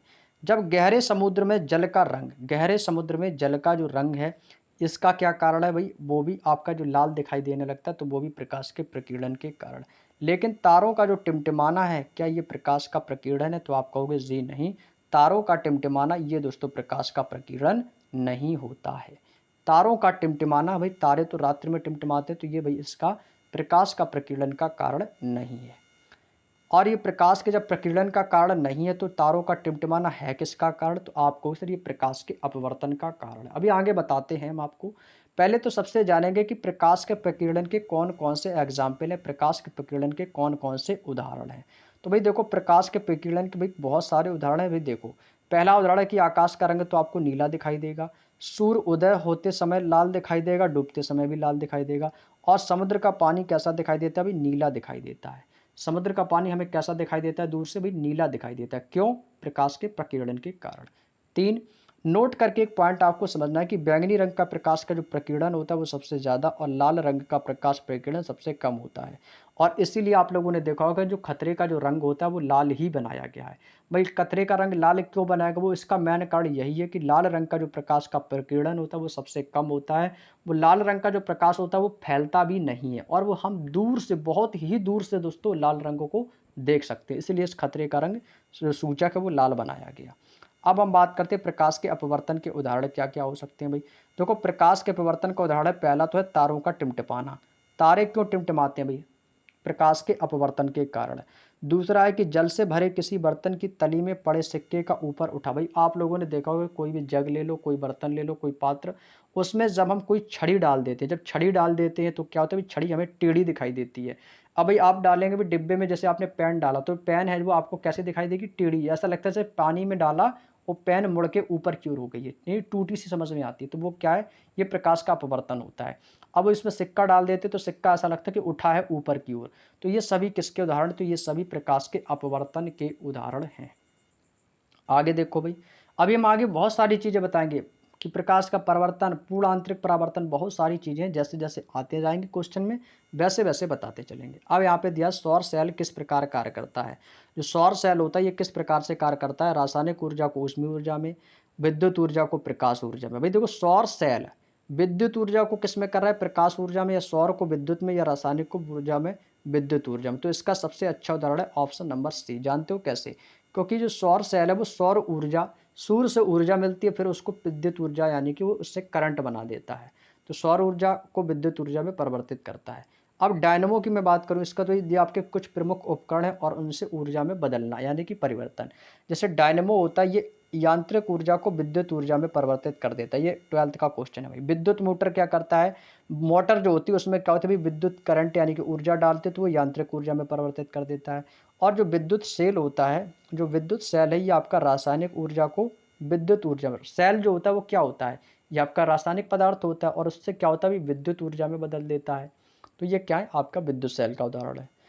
आगे दिया क्वेश्चन नंबर 38, हम विद्युत चालक में विद्युत धारा की तुलना में क्या कर सकते हैं। इंटरसिटी रेल यात्रा, नदी में जलधाराएं, एक शहर से बस यात्रा, सड़क पर चल रहे लोग। भाई नदी में जलधाराओं से कर सकते हैं। भाई किससे, हम विद्युत चालक में विद्युत धारा, नदी में भाई इंटरसिटी रेल यात्रा से नहीं कर सकते। भाई जल में वैसे भी जल से ही विद्युत बनती है, बिजली बनती है। तो आप क्या कहोगे सर, विद्युत धारा की तुलना से नदी की जलधाराओं में। Option number B. विद्युत आवेश की प्रवाह को दर को हम विद्युत धारा कहते हैं और यह एक अदिश राशि है। विद्युत धारा, अब आप ये मत करना कि सर ये इसमें वाह आ गया तो ये अदिश। मैंने आपको एक्सेप्शन बोला था कि कुछ कंडीशंस में क्या होता है आपका नहीं होता, कुछ कंडीशन में वाह वाले शब्द सदिश राशियां होती हैं। तो विद्युत धारा एक अदिश राशि है। धारा आई बराबर क्या होता है, क्यू बटे टी। आई अपॉन क्या, आई बराबर क्या होता है, क्यू अपॉन टी होता है। बस इसको याद रखो भाई, ठीक है। क्यू क्या होता है, आपका आवेश होता है, टी आपका समय। आई बराबर क्यू अपॉन टी। एक यंत्र जिसका उपयोग परपथ में, भाई देखो रिपीटेड क्वेश्चन है, परपथ में विद्युत धारा अमीटर है। भाई देखो ऑप्शन नंबर डी में दिया गया, कुछ नहीं करना है, क्वेश्चन को पढ़ना ही नहीं है भाई। पूरा क्वेश्चन देखा आपने कि परपथ में विद्युत धारा को मापने का यंत्र, भाई अमीटर। अभी मैंने थोड़ी देर पहले बताया भाई, जैसे ही क्लास स्टार्ट हुई थी भाई, इसको वाले इस क्वेश्चन को मैं बता चुका था आपको। चलिएगा भाई अगले क्वेश्चन पे चलते हैं। भाई अगला देखो पॉइंट दिया गया है आपको, यंत्र दिए हैं कुछ, उनके मापने के योग। जैसे हाइड्रोफोन, हाइड्रो का मतलब देखो, हाइड्रो हमेशा याद रखो, हाइड्रो जो शब्द होता है, ये हाइड्रो वर्ड याद रखो, ये हमेशा पानी से डिनोट करना है इसको, ठीक है भाई। हमेशा जल से डिनोट करना है। क्यों? क्योंकि जब आप लोगों ने देखा होगा जब कुत्ता काट लेता है किसी व्यक्ति को तो उसको हाइड्रोफोबिया रोग हो जाता है। हाइड्रोफोबिया जानते हो क्या? फोबिया यानी कि अंदर से डर, हाइड्रो यानी कि पानी से। तो जिसको कुत्ता काट लेता है तो उसको हाइड्रोफोबिया जब रोग हो जाता है तो उसे पानी से डर लगने लगता है। तो भाई वही आपका इससे में भी है कि हाइड्रो शब्द जो होती है जल से डिनोट करना है, ठीक है भाई। जैसे हाइड्रोफोन, ये पानी के अंदर की ध्वनि तरंगों की गणना करता है, लेकिन आया कहाँ पर, पानी में ही तो आया। तो ये वाटर से, भाई ये मैं आपको तरीका बता रहा हूँ चीज़ों को याद करने का, ताकि आप इसे लंबे समय तक याद रख सको और चीज़ों को भूलेंगे भी नहीं। अब जैसे डायनमोमीटर, भाई डायनमो मैंने क्या बताया था, यांत्रिक ऊर्जा को विद्युत ऊर्जा में परिवर्तित करता है, तो वही तो है, इंजन द्वारा उत्पन्न की गई शक्ति को मापने में। रेन गेज, रेन यानी कि वर्षा, रेन मीन्स क्या होती है, बारिश होती है, और गेज यानी कि वर्षा को मापने वाला यंत्र, तो वर्षा मापी यंत्र हो गया। विस्कोमीटर, भाई देखो विस्कोमीटर होता है ये द्रवों की श्यानता को मापता है। जो विस्कोमीटर होता है इसे आपके द्रवों की श्यानता को मापने का यंत्र है। नेक्स्ट है विद्युत परिपथ में विभवांतर, भाई विभवांतर यानी कि वोल्ट, तो वोल्ट देखो कहाँ पर भाई, एक ही ऑप्शन है, option number D, volt meter को कहा जाता है। विद्युत परिपथ में विभवांतर मापने के लिए किसका उपयोग किया जाता है, तो आप कहोगे सर वोल्ट मीटर का प्रयोग किया जाता है। नेक्स्ट है, विद्युत परिपथ में विभवांतर मापने के लिए प्रयुक्त वोल्टमीटर कहलाता है। और थर्मामीटर ये मानव शरीर का जब बुखार आ जाता है तो टेम्परेचर मापने के लिए किया जाता है। और ओम मीटर ये आपका विद्युत प्रतिरोध, भाई सभी को पता, मैंने आपको बता चुका हूँ सारी चीज़ें, याद हो गई भाई। और आप देख भी रहे होगे कि सर वो जो मैंने आपको अभी तक 40 क्वेश्चन कंप्लीट हो गए हैं, और इन 40 क्वेश्चनों में मैंने जितना पढ़ा है वो सारी चीज़ें आपकी रिपीट यानी कि रिवीजन भी होती चली जा रही हैं। कह रहा है कि गुरुत्वाकर्षण बल के बारे में कौन सा कथन सही नहीं है, यानी कि हमें गलत कथन बताना। भाई देखो यहाँ पे ऑप्शन दिए गए हैं आपके, गलत कथन कौन सा। भाई देखो, वस्तुओं के बीच की दूरी के वर्ग के व्युत्क्रमानुपाती होता है, बिल्कुल सही है। यह वस्तुओं के द्रव्यमान के उत्पाद के, भाई उत्पाद के नहीं, जब यहाँ पे बोला है दूरी के वर्ग के व्युत्क्रमानुपाती होते तो उत्पाद थोड़ी होगा, तो कहोगे गलत हो जाएगा।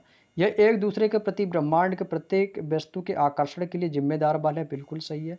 न्यूटन के गुरुत्वाकर्षण बल पर अपने शोध के केपलर सिद्धांतों पर भरोसा, बिल्कुल बात सही है, क्योंकि केपलर यानी कि अंतरिक्ष से संबंधित है तो ब्रह्मांड आ गया, तो जब ये सही है तो केपलर वाला भी सिद्धांत बिल्कुल सही होगा। तो कौन सा गलत है, आपको सर ऑप्शन नंबर बी वाला बिल्कुल गलत हो जाएगा। क्लियर, यहाँ तक की बात समझ में आ गई। नेक्स्ट आगे चलते हैं भाई। न्यूटन के गुरुत्वाकर्षण के नियम के अनुसार किन्हीं दो कणों के बीच लगने वाला आकर्षण बल उन कणों के द्रव्यमान के गुणनफल के समानुपाती और उनके बीच की दूरी के वर्ग के व्युत्क्रमानुपाती होता है। तो क्या होगा भाई, ऑप्शन नंबर बी वाला गलत हो जाएगा। आप आम टीवी रिमोट कंट्रोल द्वारा निम्न में से किस तरंग का उपयोग करते हैं। भाई आप लोगों ने देखा भाई, टेलीविजन सभी के यहाँ पर होंगे भाई। जब टीवी से हम क्या करते हैं, अपने रिमोट को हम क्या करते हैं भाई, चैनल को जब चेंज करते हैं, चैनल को बदलते हैं, तो उसमें एक लाइट जगती है। भाई आप लोगों ने देखा कि जो रिमोट्स होते हैं हमारे घर पे, भाई इसमें क्या होता है, रेड कलर की लाइट लगती है, जैसे बटन दबाते लाइट जगने लगती है। और कुछ में क्या होता है, वो लाइट नहीं जलती है, कुछ रिमोट्स में नहीं जलती है, कुछ में जलती है। तो उसमें से एक तरंग निकलती है। अभी आप कहोगे सर जैसे हमने रिमोट में सेल डाल दिया और मैं बटन दबा देता हूँ तुरंत चैनल चेंज हो जाता है, क्या रिमोट को पता होता है कि ये चैनल कैसे चेंज हो रहा है। भाई ये सब जो कंडीशंस होती है तरंगों का खेल है।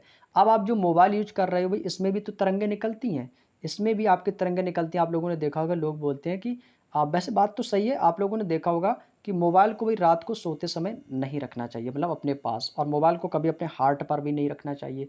मतलब जो स्क्रीन है मोबाइल की, इसको अपने हार्ट पे भी नहीं रखना चाहिए। इससे दोस्तों क्या होता है, हार्ट वाले जो बीमारी जो होती है, खतरे, इनकी संभावनाएं बनी रहती है। क्यों, क्योंकि जो मोबाइल की जो स्क्रीन होती है दोस्तों, इससे भी जो है ना तरंगे निकलती हैं, आप लोगों ने देखा, लेकिन वो आपको दिखती नहीं है भाई।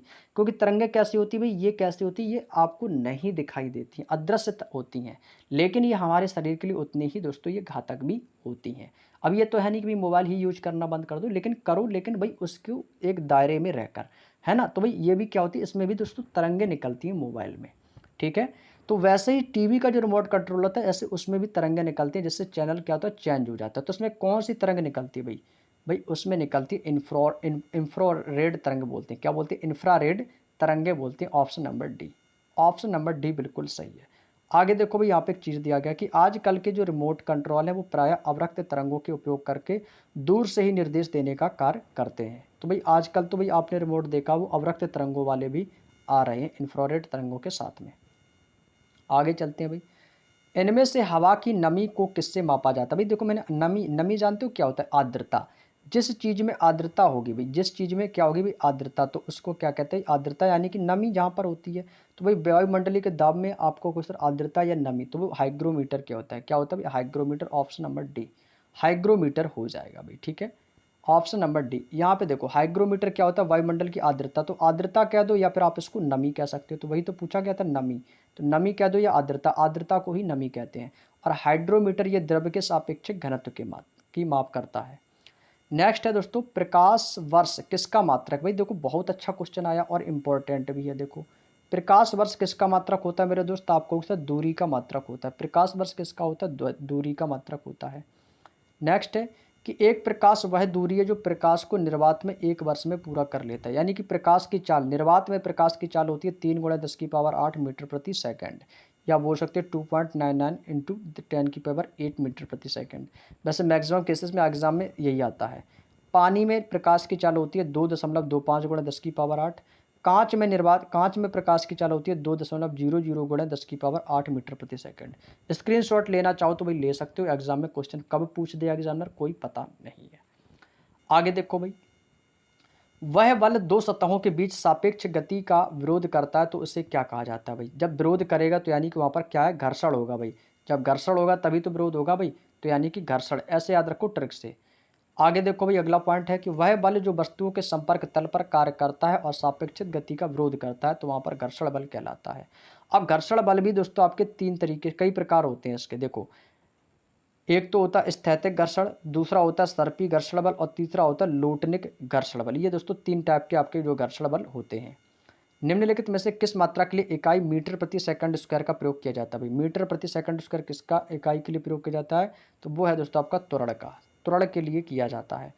त्वरण की परिभाषा दोस्तों दी गई कि यदि किसी वस्तु का वेग समय के साथ परिवर्तित हो जाता है, उसे वस्तु के वेग परिवर्तन की दर को त्वरण, भाई इतना याद रखो कि वेग परिवर्तन की दर को त्वरण कहते हैं और यह एक सदिश राशि है। त्वरण एक सदिश राशि है और इसका मात्रक होता है मीटर प्रति सेकंड स्क्वायर। बस इतना याद रखना है। वेग परिवर्तन की दर को त्वरण कहते हैं, त्वरण को ए से डिनोट करते हैं, इसका सही मात्रक मीटर प्रति सेकंड स्क्वायर होता है। त्वरण एक सदिश राशि है, बस इतना याद रखना है भाई, बस और कुछ नहीं। आगे चलते हैं भाई। देखो, अगला पॉइंट दिया गया इससे, त्वरण बराबर होता है वेग में परिवर्तन बटे समय अंतराल। वेग बराबर क्या होता है कि एकांक समय में किसी वस्तु द्वारा तय किया गया विस्थापन द्वारा वस्तु का वेग कहलाता है। और वेग एक सदिश राशि मैंने बताया भी था, और वेग का मात्रक मीटर प्रति सेकंड ये भी बताया था। और वेग बराबर क्या होता है, विस्थापन बटे समय अंतराल। वैसे ही संवेग, संवेग एक कैसी राशि, सा से संवेग और सा से सदिश। संवेग एक सदिश राशि है और आवेग यदि पूछेगा तो आवेग एक अदिश राशि है। ठीक है भाई, आ से आवेग है तो अदिश राशि हो जाएगी, सा से संवेग तो ये सदिश राशि हो जाएगी। ये भी आप याद रख सकते हो। ठीक है भाई, सदिश राशि और इसका मात्रक क्या होता है, किलोग्राम मीटर सेकंड। संवेग बराबर द्रव्यमान इंटू वेग। ये सारी चीज़ें आपको याद होनी चाहिए। आगे देखो भी दिया गया है एलईडी शब्द का पूर्ण रूप। देखो मैंने आपको ये देखो क्वेश्चन देखो आ भी गया। देखो कब पूछा गया था मेरे दोस्त, आपको सर ये एसएससी जीडी 22 फरवरी 2019 को आया था। और मैंने ये क्वेश्चन शायद आप लोग, हमारी दीदी देखो रेगुलर यदि आप क्लास को देख रहे हो, चाहे वो जीके हो या मैथ हो या रीजनिंग हो, मैंने ये क्वेश्चन आपको कहीं ना कहीं बताया भी है। ये लाइट एलईडी का जो फुल फॉर्म मैंने कहाँ पर बताया था भाई, याद करेंगे आप लोग। Light emitting diode. Light emitting diode होता है ऑप्शन नंबर सी। एलईडी का देखो फुल फॉर्म पूछा गया है आपसे, जो एलईडी लाइट होती है इसी का फुल फॉर्म पूछा है, लाइट इमिटिंग डायोड। और इसके आविष्कार के लिए इन आविष्कारों को 2014 में नोबेल पुरस्कार भी दिया गया था, जिन्होंने एलईडी का आविष्कार किया था। तो लाइट एलईडी का फुल फॉर्म होता है लाइट इमिटिंग डायोड। एलईडी का फुल फॉर्म याद हो गया भाई सभी को? याद रख लो, चाहो तो इसका स्क्रीनशॉट ले लो। आगे चलते हैं कि कोई वस्तु जब अपनी विरामावस्था में गतिमान अवस्था में होने वाली परिवर्तन का विरोध करती है तो यह एक स्वाभाविक प्रवृत्ति कहलाती है। तो उसे क्या कहते हैं, तो भाई उसको हम क्या कहते हैं, जड़त्व कहते हैं। तो उस स्वाभाविक प्रवृत्ति को जड़त्व कहते हैं। क्या कहते हैं भाई, जड़त्व। नेक्स्ट, किसी वस्तु का वह गुण इसकी गति की अवस्था में किसी भी प्रकार का विरोध करता है तो उसे जड़त्व कहते हैं। अर्थात कोई भी वस्तु जब अपनी विरामावस्था या गतिमान अवस्था में होने से उसके परिवर्तन का विरोध करने लगती है तो वहाँ पर जड़त्व उसको हम जड़त्व कहते हैं। बल की परिभाषा सभी को पता होगी। बल का मात्रक भी मैंने अभी आपको बताया था, न्यूटन होता है भाई। दाब का मात्रक पास्कल, बल का न्यूटन। बल वह बाहरी कारक है जो किसी वस्तु की अवस्था पर स्थिति, आकार या आवृत्ति, उसकी आकृति को परिवर्तन कर देता है और उसको हम बल कहते हैं। और बल एक कैसी राशि है, सदिश राशि है। मात्रक न्यूटन होता है। नेक्स्ट, दो टर्मिनल वाला एक निष्क्रिय वैद्युत घटक है जो परिपथ में विद्युत प्रतिरोध उत्पन्न करता है। भाई वैद्युत प्रतिरोध है भाई, प्रतिरोध आ गया तो ये प्रतिरोध ही होगा, ऑप्शन नंबर ए। विद्युत प्रतिरोध यह किसी पदार्थ का वह गुण है जिसके कारण पदार्थ विद्युत धारा के प्रवाह की दिशा में बाधा उत्पन्न कर देता है। आगे चलते हैं भाई। आगे देखो दिया गया दोस्तों एक पॉइंट है संधारित्र। भाई संधारित्र के बारे में पढ़ा होगा आपने। संधारित्र एक ऐसी विधि होती है जिसके अंतर्गत किसी चालक के आकार में बिना परिवर्तन किए उसमें विद्युत विभव को इंक्रीज किया जाए, यानी कि बढ़ाया जाए। आगे दिया जेट इंजन। भाई देखो ये बहुत क्वेश्चन पूछा जाता है। जो जेट इंजन होता है, जो जेट यानी कि हवाई जहाज, वो किस सिद्धांत पर कार्य करता है भाई? जेट इंजन जो होता है, याद रखनी, रैखिक संवेग संरक्षण पर आधारित है भाई। ठीक है, ये क्वेश्चन जब भी एग्जाम में पूछा जाता है तो सेम हूबहू ऐसा ही क्वेश्चन दोस्तों पूछा जाता है कि जेट इंजन किस सिद्धांत पर कार्य करता है, तो आपको सर रैखिक संवेग संरक्षण के आधार पर।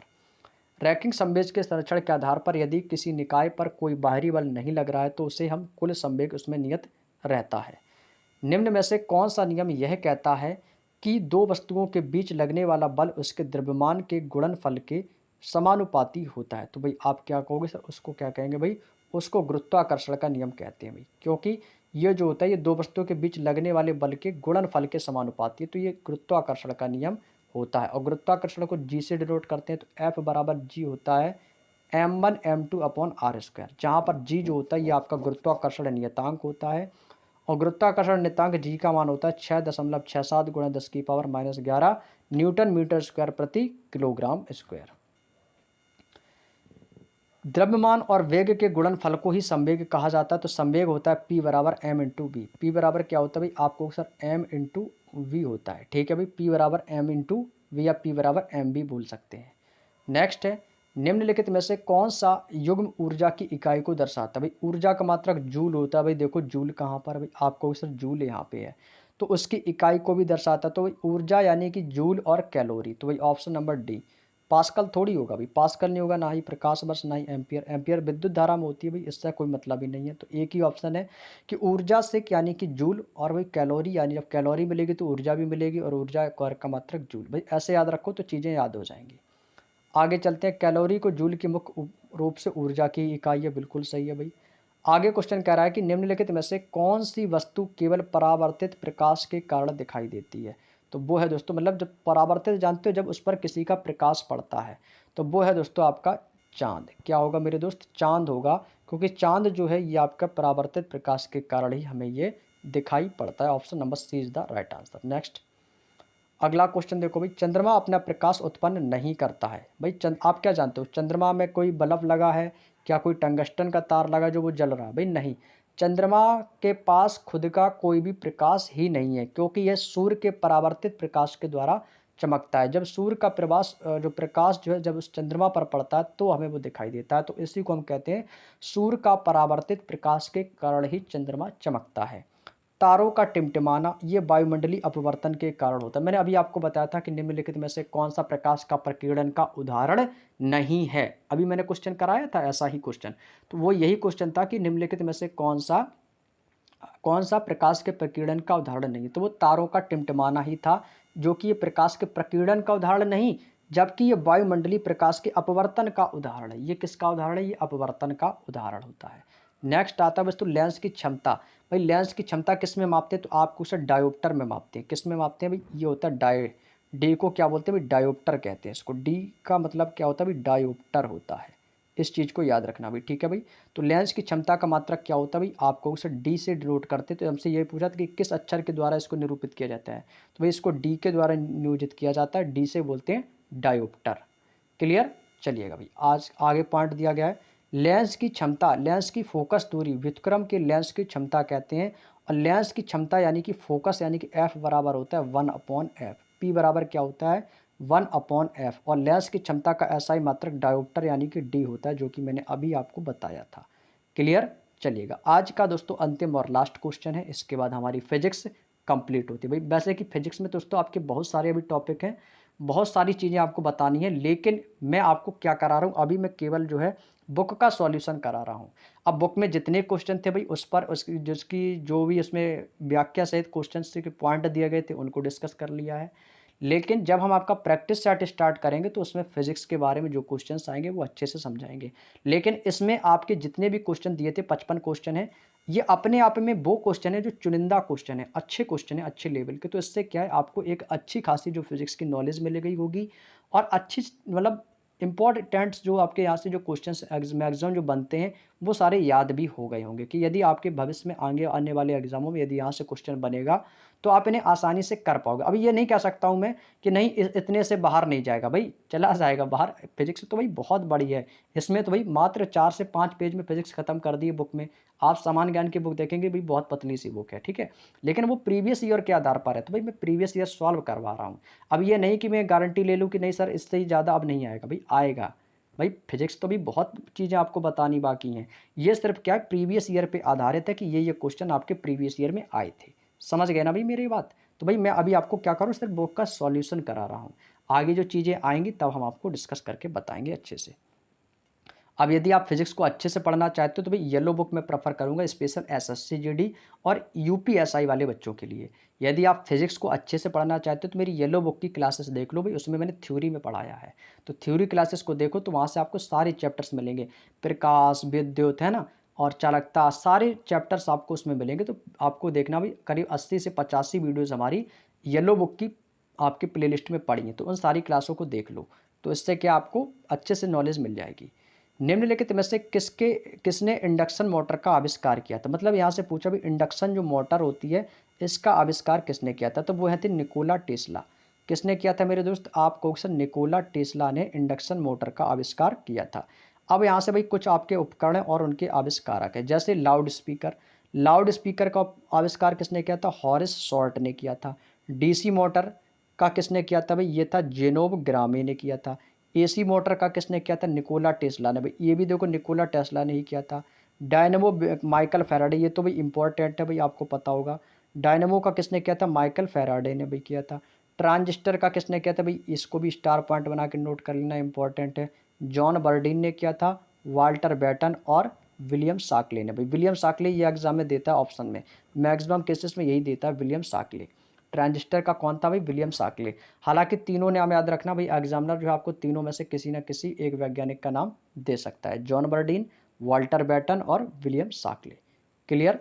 उम्मीद करते हैं दोस्तों आपको यहाँ तक की बात समझ में आ गई होगी। तो भाई ये थे आपके टोटल 55 क्वेश्चन, लगभग 1 घंटे 20 मिनट की क्लास में हमने ये फिजिक्स वाले चैप्टर को कंप्लीट कर लिया है। कल से नया चैप्टर हमारा स्टार्ट होगा दोस्तों, जिसका नाम है भाई केमिस्ट्री यानी कि रसायन विज्ञान। ठीक है भाई, कल से हम रसायन विज्ञान पढ़ेंगे। रसायन विज्ञान में अच्छे अच्छे क्वेश्चन हैं, और ये आपका 2 दिन चलेगा रसायन विज्ञान, और लगभग 2 दिन बायोलॉजी चलेगी, तो साइंस आपकी कंप्लीट हो जाएगी। ठीक है भाई, तो साइंस में जो फिजिक्स था ये दोस्तों हमारा कंप्लीट हो गया है, और कल से हमारा नया चैप्टर आएगा भाई रसायन विज्ञान, साइंस का अगला चैप्टर रहेगा। तो इसका आप लोग जो है अच्छे से रिवीजन करके आएंगे। पीडीएफ आपको हम टेलीग्राम चैनल पर, टेलीग्राम ग्रुप दोनों पर प्रोवाइड करा चुके हैं, जिसको नहीं मिली तो जाके डाउनलोड कर लेना। ठीक है भाई, और भाई आप सभी लोगों से एक रिक्वेस्ट है कि जिन्होंने अभी तक हमारे व्हाट्सअप चैनल को ज्वाइन नहीं किया भाई, उसको भी ज्वाइन कर लो।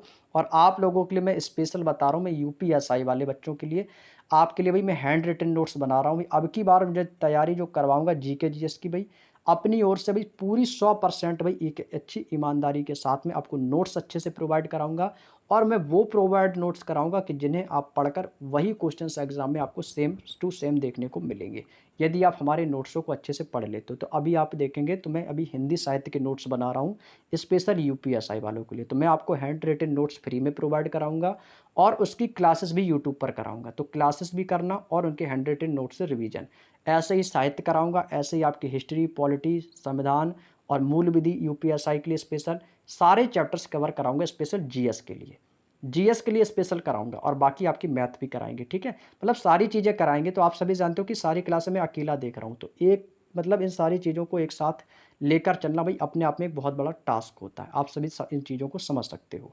लेकिन फिर भी मैं इतनी सारी चीज़ों को भाई अकेले झेल रहा हूँ, तो भाई ये सभी हमारे अंदर एक कैपेसिटी है सारी चीज़ों को झेलने की। तो आप लोगों से प्लीज़ यही एक छोटी सी रिक्वेस्ट है कि आप अपना जो प्यार और सपोर्ट दे रहे हो भाई, इसी तरीके से अपना प्यार और सपोर्ट जरूर बनाए रखें। और इस teaching with Anand Chauhan family को प्लीज़ आप लोगों से यही एक हम्बल रिक्वेस्ट है कि इस परिवार को थोड़ा सा आगे लेकर जाएं, क्योंकि इस परिवार को भाई आप लोगों से बहुत ही ज़्यादा उम्मीदें हैं, कि मैं मतलब कह नहीं सकता हूँ कि मैं आप लोगों का मतलब धन्यवाद कैसे करूँ भाई। आप लोगों का जो प्यार इस समय जो देखने को मिल रहा है भाई, बहुत ही ज़्यादा आप लोग इतना सपोर्ट कर रहे हो भाई तहे दिल से। बाकी आप लोग भाई अपनी मेहनत को भाई करते रहो भाई, ईश्वर से यही प्रार्थना है कि आप लोग जल्दी से जल्द सफल हो जाएं। बस आप लोगों से भाई कुछ नहीं चाहिए, बस आपका सिलेक्शन हो जाएगा भाई, इससे ज़्यादा मेरे लिए बढ़कर कोई खुशी नहीं हो सकती है भाई। ठीक है दोस्तों, तो आज की क्लास को यहीं तक रखते हैं, और मिलते हैं हम आप लोगों से नेक्स्ट डे नेक्स्ट क्लास में। बस आप लोग पढ़ते रहें, हंसते रहें, मुस्कुराते रहें, और किसी भी चीज़ की यदि आपको कोई भी समस्या हो तो भाई हमें कमेंट करके आप ज़रूर पूछ लेना। यदि मैं आपका रिप्लाई ना दे पाऊँ तो भाई आप टेलीग्राम से कैसे भी करके पर्सनल मैसेज करके भी पूछ सकती हैं चीज़ों को। यदि भाई जितनी हेल्प होगी मेरे से, मैं उतनी हेल्प आपके लिए तैयार करने के लिए तैयार हूँ। ठीक है भाई, तो चलिएगा भाई, सभी को जय हिंद, जय भारत। मिलते हैं नेक्स्ट वीडियो में, तब तक के लिए सभी को शुभ रात्रि।